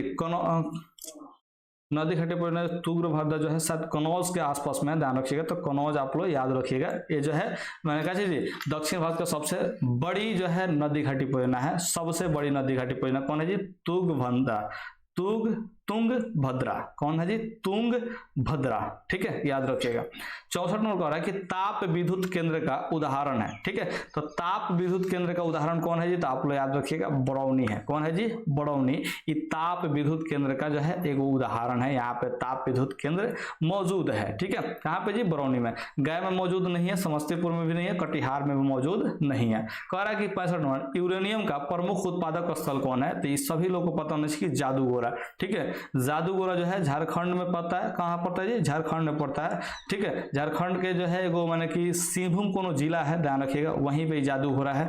यहाँ पे हम गए भी हैं। इस रोड में यहाँ से जो मेन रोड जाता है ना जी, और रंकनी मंदिर के पास जाता है। उस मंदिर में पूजा करने के लिए हम कई बार गए हुए हैं। तो यहाँ पे जादूगोरा में इसके गेट पे हम लोग रुके थे, फोटो भी खिंचवाए थे। फेसबुक पर अगर जाइएगा तो आप लोग को मिल जाएगा इसका फोटो सामने वाला, ठीक है। तो आप लोग फेसबुक नहीं जानते मेरे अकाउंट कहाँ है, तो नीचे जो है देखिए डिस्क्रिप्शन बॉक्स में लिंक दिया होगा फेसबुक पर, ठीक है, वहाँ फेसबुक का लिंक दिया होगा। फेसबुक पर जाइए और वहाँ से आप लोग मेरे प्रोफाइल को विजिट किए, उसमें फोटो को देखिएगा, तो फोटो आप लोगों को देखने को मिल जाएगा यहाँ का जादूगोरा के गेट पर का, ठीक है।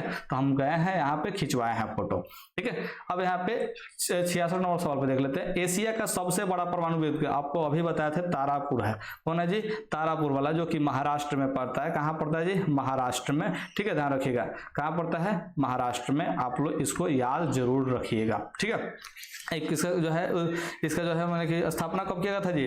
तो 1969 में किया गया था। कहने के लिए जो है 69 भी कह सकते हैं, लेकिन जो है सबसे बढ़िया आप लोग इंग्लिश में समझते हैं, तो क्या कहेंगे जी? 1969, ठीक है, ध्यान रखिएगा। तो 69 ना कह के 69 भी आप लोग याद रख सकते हैं। अब देखिए यहाँ पे कह रहा 67 नंबर है, भारत के किस राज्य में सौर ऊर्जा के विकास का सर्वाधिक संभावनाएं हैं, ठीक है। तो भारत का कौन सा राज्य है जहां पे सौर ऊर्जा के विकास का जो है सबसे ज्यादा संभावना है? सौर ऊर्जा के विकास का मतलब सूर्य की ऊर्जा का उपयोग सबसे ज्यादा कहां पे किया जा सकता है, इसके बारे में पूछ रहा है। तो आप लोग याद रखिएगा ये राजस्थान में किया जा सकता है, क्योंकि राजस्थान में गर्मी बहुत ज्यादा पड़ती है और वहां पे आप लोगों को पता है कि सौर ऊर्जा का उपयोग अच्छा से हो सकता है, क्योंकि सूर्य की ऊर्जा जो है वहां पे पर्याप्त मात्रा में पाई जाती है। ज्वारीय एवं तरंग ऊर्जा उत्पादन हेतु मात्रा में अधिक, यानी कि माने कि इस ज्वारीय और तरंग ऊर्जा जो है उत्पादन होता है, इसमें सबसे मात्रा में अधिक जो होता है उसके अनुकूल परिस्थितियां कहाँ पाई जाती है? तो आप लोग याद रखिएगा खंबात की खाड़ी में पाए जाते हैं। कहाँ पाए जाते हैं जी? खंबात की खाड़ी। और आप लोग ध्यान रखिएगा ये अरब सागर में पड़ता है। गुजरात के जो सटले है, गुजरात में वो खाम माने की क्या चीज? त्रिभुजाकार जो है वो क्षेत्र है, ठीक है। उसी क्षेत्र को जो है यहाँ पे खंबात की खाड़ी बोलते हैं। ऐसा जो क्षेत्र है गुजरात के, माने गुजरात से सटल है, ठीक है, उसको खंबात की खाड़ी बोलते हैं। ये अरब सागर में, ध्यान रखिएगा, ठीक है। तो यहाँ पे जो है सबसे अधिक मात्रा में जो है माने की ऊर्जा का उत्पादन किया जा सकता है, ठीक है। इसके लिए अनुकूल परिस्थितियां यहाँ पे है खंबात की खाड़ी में। 69 नंबर सवाल कह रहा है 69 नंबर, झारखंड के झड़िया क्षेत्र में मुख्यतः क्या पाया जाता है, ठीक है। तो झारखंड का जो झड़िया क्षेत्र है उसमें क्या पाया जाता है? आप लोग याद रखिएगा कोयला पाया जाता है। कौन सी पाया जाता है जी? कोयला पाया जाता है झारखंड के झड़िया क्षेत्र में, ठीक है। कोयला जो है प्रचुर मात्रा में वहां पे झड़िया क्षेत्र में, तो आप लोग कोयला याद रखिएगा। 70 नंबर सवाल कह रहा है कि भारत का कान्हा राष्ट्रीय पार्क प्रसिद्ध है। तो कान्हा राष्ट्रीय पार्क आप सभी लोग को याद रखना चाहिए कि कान्हा राष्ट्रीय पार्क जो है बाघ के लिए प्रसिद्ध है, और एक कान्हा राष्ट्रीय पार्क जो है मध्य प्रदेश में में है। कहाँ पे जी? मध्य प्रदेश में। कभी अगर जाए मध्य प्रदेश में तो कान्हा राष्ट्रीय पार्क जो है जरूर घूमने के लिए जाएं। भले वहाँ पे देखने में आपको जो है अच्छा नहीं लगेगा, लेकिन आपको सुकून बहुत मिलेगा। वहाँ पे पेड़ पौधे बहुत ज्यादा मात्रा में है, जानवर भी वहाँ पे उपलब्ध है, तो आप लोग घूमने के लिए जा सकते हैं। टिकट वकट लगता है, लेकिन सब क्षेत्र में आप नहीं जा सकते, ये भी आप लोग ध्यान रखिएगा। बहुत सारे क्षेत्र जो है रिस्ट्रिक्ट होते हैं, ठीक है, तो इसलिए हर एक जगह आप जा नहीं सकते। डॉक्टर मेधा पाटकर घनिष्ठ रूप से जुड़ी है, ठीक है, तो डॉक्टर मेधा पाटकर जो है यानी कि एक जो है क्या चीज, ये जो है व्यक्ति है कि महिला हमको भी नहीं पता, ठीक है, लेकिन ये नाम है व्यक्ति का, जो कि किससे जुड़े हैं तो ध्यान रखिएगा, नर्मदा बचाओ आंदोलन से जुड़े हुए हैं। तो ऑप्शन सी आप लोग याद रखिएगा, इसी से संबंधित है ये वाले, ठीक है, ध्यान रखिएगा। इसको लीड करते हैं, नर्मदा बचाओ आंदोलन को जो है लीड किए थे, यानी कि माने प्रमुख नेता थे, प्रणेता थे, ध्यान रखिएगा। 72 नंबर देखते हैं जी, भारत में किस खनिज का अभाव है? तो कौन सा खनिज का जो है अभाव भारत में है? तो आप लोग ध्यान रखिएगा, सीसा का है। किसका है जी? सीसा, जिसको हम लोग लैड भी कहते हैं, तो यहाँ पे लैड हो गया, ठीक है, ध्यान रखिएगा। अभ्रक, बॉक्साइट, लोहा, ये सब बने के अच्छा खासा मात्रा में हम लोग भारत में पाया जाता है। तो 72 नंबर का जो है ऑप्शन आप लोग डी याद रखिएगा, ठीक है। यहाँ पे 73 नंबर पे चला जाता है, सुंदरवन कहाँ पे है? ठीक है, तो सुंदरवन आप लोगों को याद रहना चाहिए कि पश्चिम बंगाल में है। सुंदरवन कहाँ है जी? पश्चिम बंगाल, यानी कि बंगाल में है। आप लोग सीधा सीधा मतलब ये समझ लीजिए, ठीक है। तो पश्चिम बंगाल एक राज्य है जहाँ पे सुंदरवन है, ठीक है। तो आप लोग घूमना चाहें तो वहां पे भी घूम सकते हैं, लेकिन पैसा कमाइए तब तो घूमिएगा।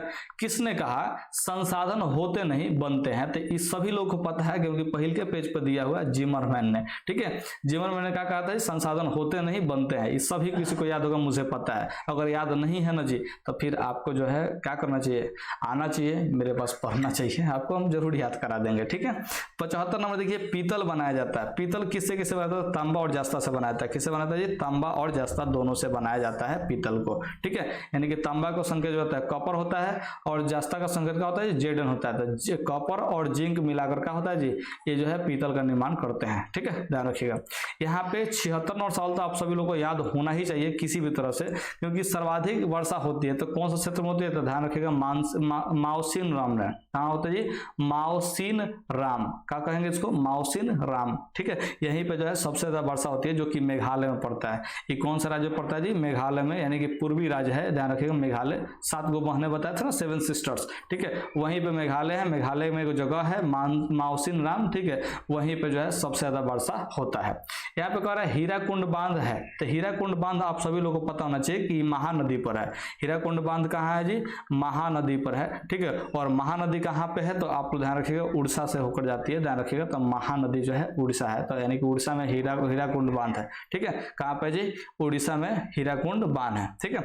अब यहाँ पे द्वितीय पृथ्वी सम्मेलन जो है, इसका जो है डिबेट हम क्या कहें जी आपको, ठीक है। द्वितीय पृथ्वी सम्मेलन अगर किताब के हिसाब से देखें तो ये 1997 में न्यूयॉर्क में हुआ था। कहाँ होता जी? 1997 में न्यूयॉर्क में हुआ था, ठीक है, ध्यान रखिएगा। न्यूयॉर्क कैसे लिखेंगे जी? न्यूयॉर्क, ठीक है, ध्यान रखिएगा। ये 1997 में दिया है। आप लोग जाकर के जो बिहार बोर्ड जो पब्लिश किया है, ठीक है, उसके पेज नंबर 11 में देख सकते हैं। ये पेज नंबर जो 11 में आप लोग जाके देखिएगा, तो इसमें दिया है क्या चीज जी? इसमें दिया है कि 1997 में द्वितीय पृथ्वी सम्मेलन हुआ था, और तृतीय पृथ्वी सम्मेलन जो है 2002 में हुआ था। कब हुआ था जी? 2002 में हुआ था, जो कि जोहान्सबर्ग में हुआ था, ठीक है। अब प्रथम वाला जो दिया है रियो डी जेनेरो में दिया है, और 1992 में दिया है, ठीक है। तो किताब के हिसाब से अगर हम देखें, पेज नंबर 11 के हिसाब से देखें, तो प्रथम जो पृथ्वी सम्मेलन है वो दिया गया है 1992 में। कब दिया गया जी? 1992 में, ठीक है। इसको हम थोड़ा सा बढ़िया से लिख देते हैं, आप लोग को याद रहना चाहिए। 1992 में दिया है रियो डी जेनेरो में। कहाँ दिया जी? रियो डी जेनेरो में, ठीक है। अब यहाँ पे समझते हैं, दूसरा नंबर जो दिया है वो दिया है कब जी?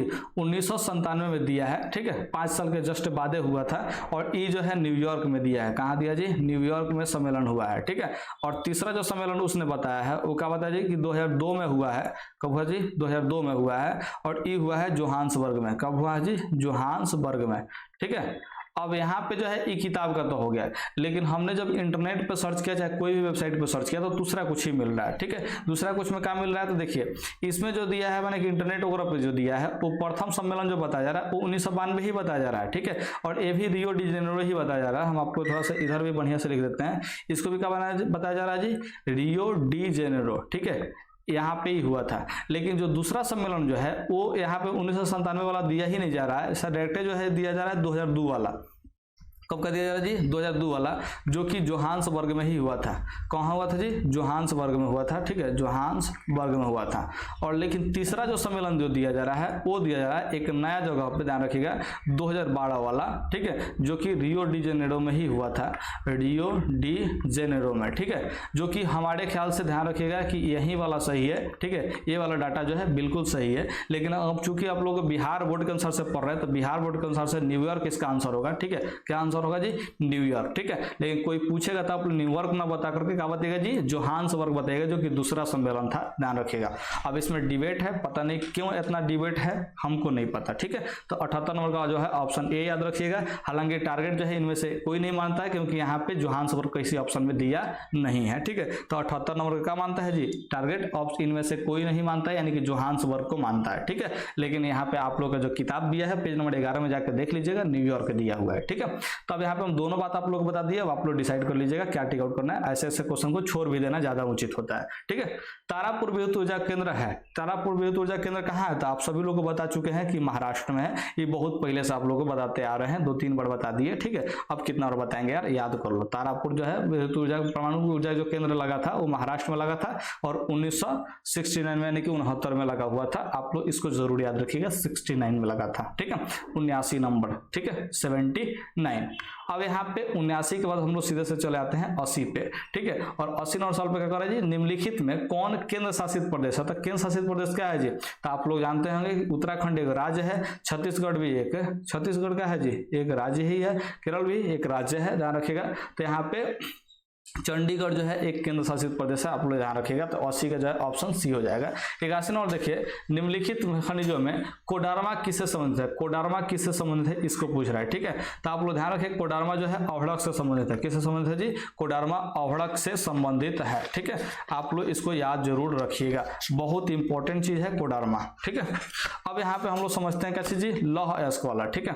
तो लौह अयस्क जो है कि क्या है? तो नवीकरणीय है कि अनवीकरणीय है, क्या है, ठीक है। तो आप लोग ध्यान रखिएगा अनवीकरणीय है, क्योंकि इसको भी लॉ इसको बनने में भी बनने के हजारों हजार वर्ष, लाखों वर्ष लग जाते हैं। तो ऑप्शन बी जो है आप लोग याद रखिएगा। 83 नंबर सवाल का है कि एशिया का पहला निर्यात संवर्धक क्षेत्र कहाँ स्थापित किया गया था, ठीक है। तो जो पहला निर्यात संवर्धक क्षेत्र जो स्थापित किया गया था वो कहाँ पे किया गया था? तो आप सभी लोग को याद रखना चाहिए कि भारत में अपने प्यारे से देश में किया गया था। एशिया का ही सबसे पहला है, ठीक है, एशिया का ही सबसे पहला है, ध्यान रखिएगा। तो आप लोग इसको जरूर याद रखिएगा, किसी भी शर्त पे आप लोग को याद रखने की जरूरत है, ठीक है। अब यहाँ पे 84 नंबर पे आ जाते हैं। 84 नंबर का कर रहा है जी सवाल? तो 84 नंबर कर रहा है कि प्राकृतिक गैस पाई जाती है। तो प्राकृतिक गैस जो है कहाँ पाई जाती है, ठीक है। तो आप लोगों को पता होना चाहिए कि खनिज तेल के साथ पाई जाती है, यानी कि पेट्रोलियम के साथ पाई जाती है, ठीक है। तो 84 नंबर का हो जाएगा जी ऑप्शन सी हो जाएगा। 85 नंबर कर रहा है कि गोविंद सागर कृत्रिम जलाशय संबंधित है। तो गोविंद सागर जो कृत्रिम जलाशय है वो किससे संबंधित है जी? तो भाखड़ा नंगल बांध से संबंधित है, जो कि सतलुज नदी पर है। कौन सा नदी पर है जी? सतलुज नदी पर है, सतलुज नदी, ठीक है। आप लोग याद रखिएगा, भाखड़ा नंगल बांध पर जो है गोविंद सागर जो है कृत्रिम जलाशय है, ये बहुत बड़ा का जलाशय है, ठीक है। गोविंद सागर कृत्रिम जलाशय कहाँ है जी? बहुत बड़ा का जलाशय है, ठीक है।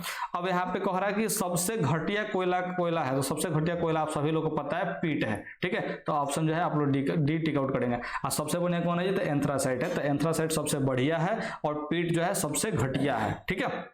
87 नंबर का है आयुर्वेद का जनक किन्हें कहा था? तो आपको शुरू में ही बताए थे, चरक को कहा था। किसको कहा था? चरक को। चरक एक महान माने कि आयुर्वेद थे का मतलब बताया जी, ठीक है। यानी कि आयुर्वेद के क्षेत्र में बहुत अच्छे काम किए हैं, जड़ी बूटी के बारे में जो है बहुत अच्छे बात, मैंने जड़ी बूटी को बताए हुए बीमारी का इलाज भी किए हैं, ठीक है। तो चरक थे। कौन थे जी? चरक। भारत में सबसे लंबा बांध कौन है, ठीक है। तो भारत में जो है सबसे लंबा जो बांध है वो कौन है? तो हीराकुंड बांध है। कौन है जी? हीराकुंड बांध, जो कि कौन सा नदी में बना है जी? तो महानदी में बना है, महानदी पर बना है, ठीक है। और ध्यान रखिएगा उड़ीसा में बना थी, उड़ीसा में है। महानदी कहाँ पे जी?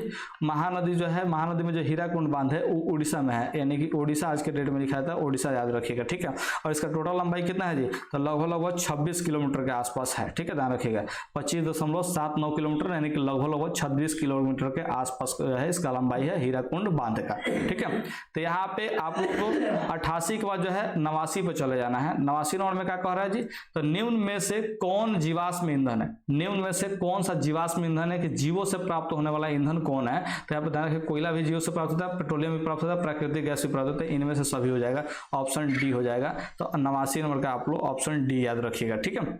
अब यहाँ पे कह रहा है कि भारत का प्रथम परमाणु विद्युत गृह कहाँ है, तो आप लोग ध्यान रखिएगा तारापुर में है। कहाँ पे जी, तारापुर में, जो कि आप लोग को बहुत बार बता दिया है, ठीक है। और तारापुर जो है इसमें विद्युत गृह जो स्थापना कब हुआ था जी, तो 1969 में हुआ था, 1969 में हुआ था। ये महाराष्ट्र में है, आप लोग को याद कर लेने की जरूरत है। 91 नंबर देखिए जी, मणिकरण भूतापीय ऊर्जा संयंत्र किस राज्य में है, ठीक है।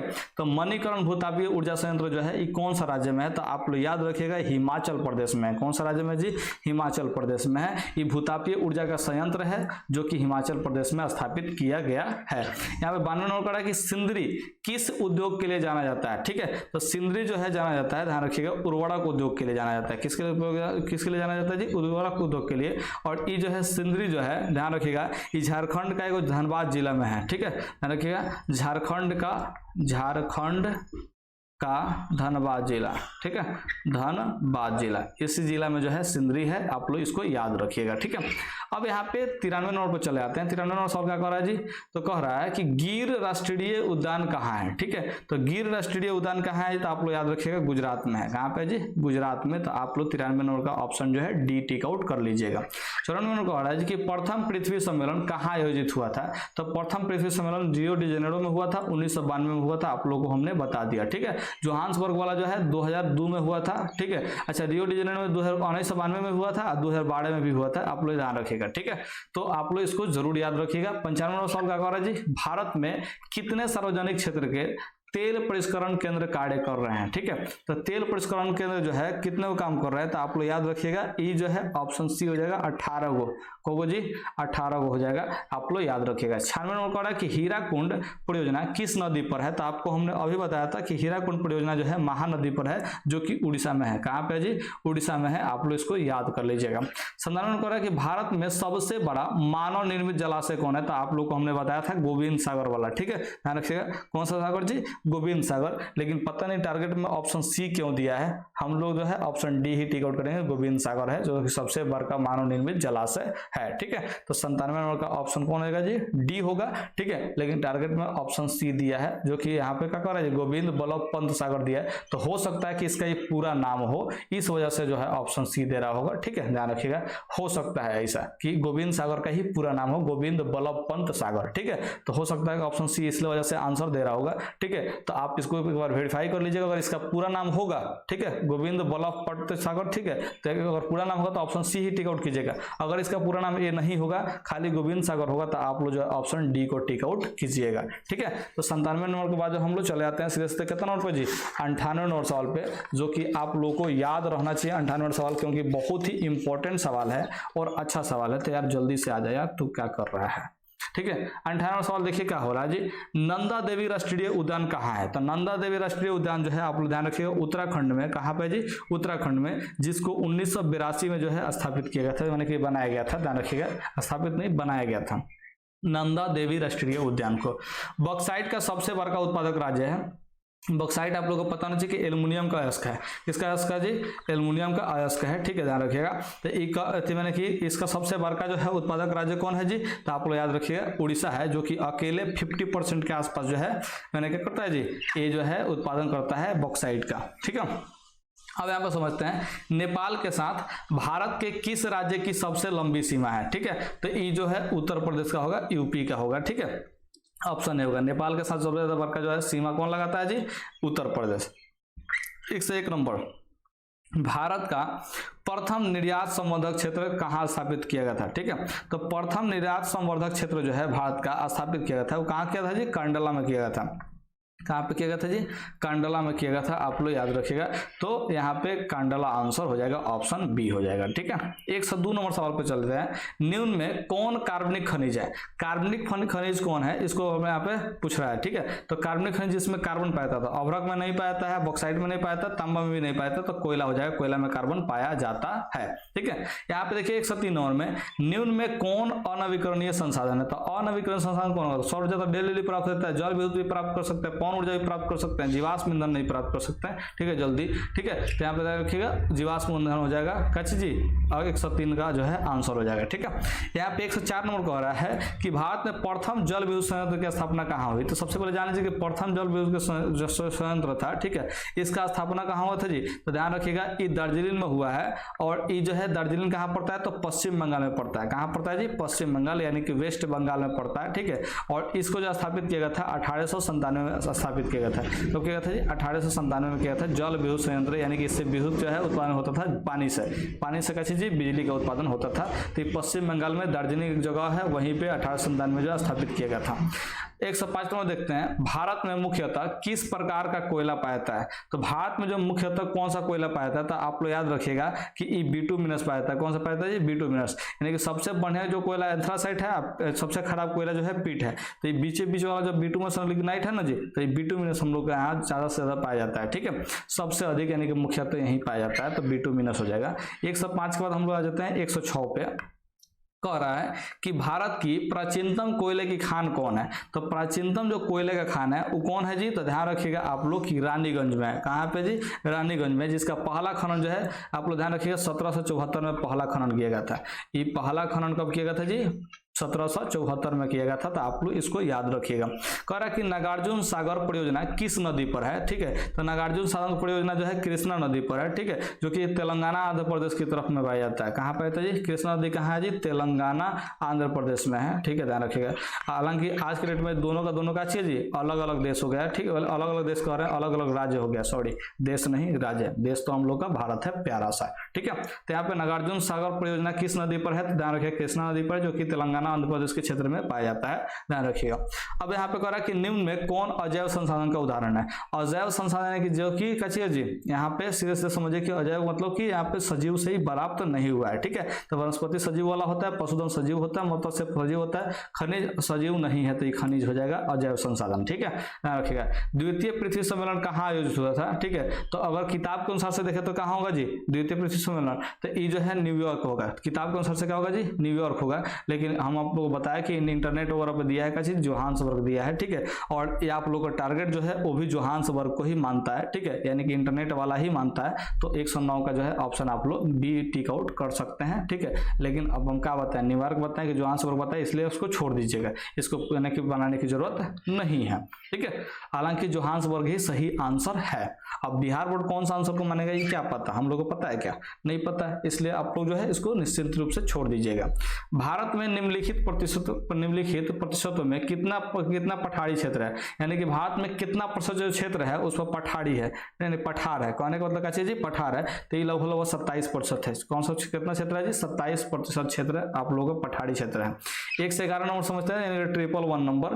देखिए वनों के क्षेत्रीय विस्तार में भारत का कौन सा स्थान है, यानी कि वनों का जो क्षेत्रीय विस्तार है उसमें भारत का स्थान कितना नंबर है, तो 10 नंबर पे भारत आता है, ठीक है। जहां पे वन जो है मैंने कि सबसे अधिक में कितना नंबर पे है जी, 10 नंबर पे है, ठीक है, ध्यान रखिएगा।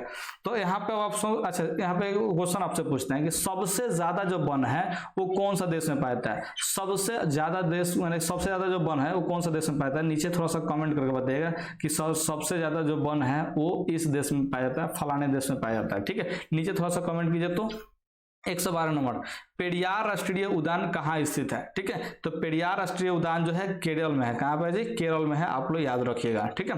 कह रहा है कि जोग प्रपात किस नदी पर है, तो जोग प्रपात जो है सारावती नदी पर है। कौन सा नदी पर जी, सारावती नदी पर है, जो कि कर्नाटक में है। कहाँ पे जी, कर्नाटक में। कर्नाटक एक राज्य है, आप लोग को पता होना चाहिए। कर्नाटक में सारावती एक नदी है जहाँ पे जोग प्रपात जो है मैंने कि स्थित है। कह रहा है कि टाइगर परियोजना की शुरुआत कब हुई थी, तो जो सबसे पहला जो टाइगर परियोजना लाया था वो कब लाया था जी, 1973 में लाया गया था, याद रखिएगा आप लोग। 1973 में टाइगर परियोजना का शुरुआत किया गया था। खंबाट तेल क्षेत्र का जो खोज कब हुआ था, तो आप लोग ध्यान रखिएगा 1959 में हुआ था। कब हुआ था जी, 1959 में हुआ था, ठीक है। यहाँ पे कह रहा है कि भारतीय वन्य जीव बोर्ड का गठन कब हुआ था, तो भारतीय वन्य जीव बोर्ड का गठन कब हुआ था जी, 1952 में हुआ था। ये तीनों को आप लोग याद रखिएगा, क्योंकि ये जो है क्या चीज सन ईस्वी वाला है, तो सन ईस्वी वाला डायरेक्ट आप लोगों को याद रहना चाहिए। 117 नंबर सवाल में क्या कह रहा है जी, कि कौन सा इसमें नवीकरणीय ऊर्जा का स्रोत स्रोत है, नवीकरणीय यानी क्या चीज, इसको जो है जल्दी से प्राप्त किया जा सकता है, यानी कि बार बार इसका उपयोग करने पर भी खत्म ना हो, ठीक है, इसको नवीकरणीय बोलेंगे। तो कोयला तो खत्म हो जाएगा, पेट्रोलियम खत्म हो जाएगा, प्राकृतिक गैस भी खत्म हो जाएगा, लेकिन सौर ऊर्जा चलेगा। ये डेली डेली जो है उपयोग करते रहिए, कोई दिक्कत वाली बात नहीं है, ऐसे भी वेस्ट हो जाता है डेली डेली इतना सौर ऊर्जा, ठीक है। अब यहाँ पे समझते हैं 117 के बाद जो है कितना नंबर पे जाते हैं जी, 117 के बाद यहाँ पे 118 नंबर पे आ गए। कह रहा है कि भारत का सबसे लंबा बांध कौन सा है, ठीक है। तो भारत का सबसे लंबा बांध कौन है जी, हीराकुंड बांध है। कौन है जी, हीराकुंड, जो कि महानदी पर है। कहाँ पर है जी, महानदी। और महानदी कहाँ पे जी, तो उड़ीसा में है। आप लोगों को ये सब चीज बता चुके हैं, ठीक है। तो भारत का सबसे लंबा बांध कौन है जी, हीराकुंड बांध है, जो कि लगभग 26 किलोमीटर के आसपास है, आप लोगों को पता है। 119 नंबर कहा कि निम्न में कौन भारत का पहला स्वदेशी प्रयास से बना परमाणु विद्युत केंद्र है, ठीक है। तो यार ये तो तारापुर वाला आप लोग को याद रखना है चाहिए कि 1969 में जो है क्या चीज इसको स्थापित किया गया था, और ये महाराष्ट्र में है, आप लोग को याद रखना चाहिए, जो कि स्वदेशी प्रयास से जो है परमाणु विद्युत बना था, ठीक है। यहाँ पे देखिए भारत का पहला सीमेंट संयंत्र कहाँ स्थापित होता है, तो सीमेंट संयंत्र यानी कि जहाँ पे सीमेंट बनाता है वो कहाँ स्थापित होता है, चेन्नई में स्थापित होता है। कहाँ पर स्थापित होता है, चेन्नई में, ठीक है, जो कि सीमेंट संयंत्र है, ध्यान रखिएगा, यहाँ पे सीमेंट को बनाया जाता है। यहाँ पे कह रहा है कि भारत का बर्मिंघम, ठीक है, बर्मिंघम किस शहर को कहा जाता है, तो भारत का बर्मिंघम जो है जमशेदपुर कहा जाता है। किसको कहा जाता है जी, जमशेदपुर कहा जाता है, ठीक है, ध्यान रखिएगा। और जमशेदपुर आप सभी लोगों को पता ही होना चाहिए, क्योंकि यहीं पे टाटा कंपनी है, यहीं पे कहा कौन सा कंपनी है जी, टाटा कंपनी, जो कि रतन टाटा के नाम चलती है, ठीक है।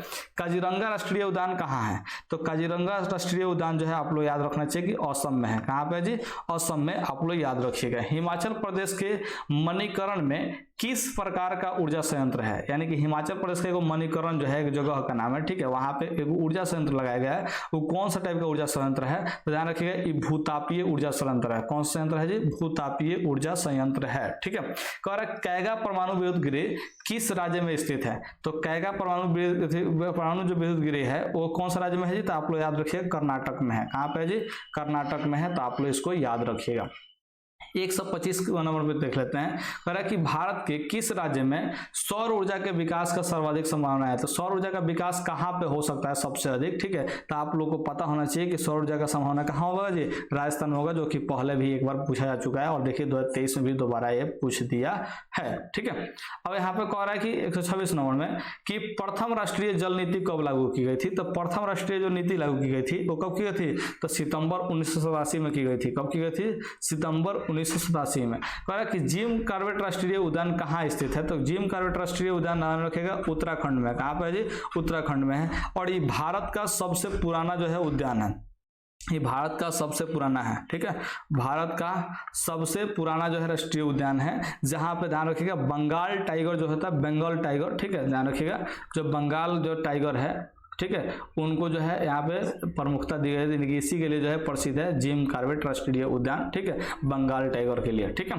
अब यहाँ पे कह रहा है कि भारत का सबसे छोटा जैव मंडल रिजर्व कौन सा है, ठीक है, तो भारत का सबसे छोटा जैव मंडल रिजर्व कौन सा है जी, तो डिब्रू सैखोवा है। कौन है जी, डिब्रू सैखोवा, ठीक है, ध्यान रखिएगा, सबसे छोटा जो है जैव मंडल रिजर्व है, सबसे छोटा जैव मंडल रिजर्व, ठीक है।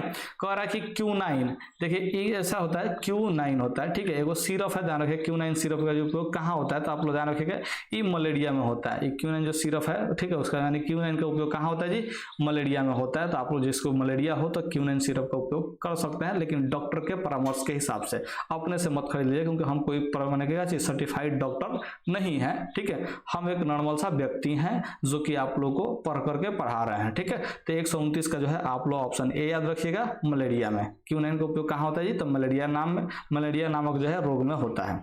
यहाँ पे 130 नंबर का है, कृष्णा राज सागर बांध किस नदी पर बना है, तो कृष्णा राज जो सागर बांध है वो कावेरी नदी पर बना है। कौन सा नदी बना है जी, कावेरी नदी पर बना है, ये आप लोग ध्यान रखिएगा।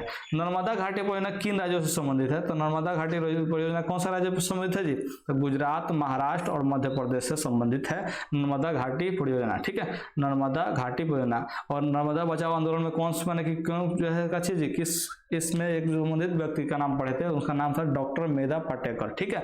तो उनको जो है नर्मदा बचाओ आंदोलन में जो है शामिल किया गया था, यानी कि वो नर्मदा बचाओ आंदोलन के अंतर्गत का चीज ये मेन लीड में थे चाहे थी, हमें नहीं पता पुरुष है कि फीम महिला है, ठीक है, ध्यान रखिएगा। तो आप लोग जो है इस चैप्टर का जो है टोटल 131 क्वेश्चन को बहुत अच्छे ढंग से पढ़ लिए हैं। तो अगर आप लोग को इसका पीडीएफ चाहिए तो आप देखिए नीचे डिस्क्रिप्शन बॉक्स में जो है टेलीग्राम का लिंक दिया है। टेलीग्राम कैसे लिखेंगे जी, जैसे भी लिखते हो टेलीग्राम का लिंक दिया हुआ है, ठीक है, उसमें जा करके देख सकते हैं। हमने पूरा का पूरा पीडीएफ अपलोड कर दिया ज्योग्राफी का हर एक चैप्टर का, ठीक है, आप लोग जा करके वहां से डाउनलोड कर सकते हैं, ठीक है। और अगर आप तो अभी तक वीडियो जो पसंद आया हुआ है तो चैनल को सब्सक्राइब कर लिए होंगे बहुत पहले, मुझे पता है, ठीक है, क्योंकि आपको प्लेलिस्ट में जाकर के देख लेने की जरूरत है हर एक चैप्टर के वीडियोस को, ठीक है। तो हम आप लोग को बस इतना ही बार आज पढ़ाएंगे, फिर मिलते हैं अगले वीडियो में यानी कि चैप्टर 2 में। Okay, bye.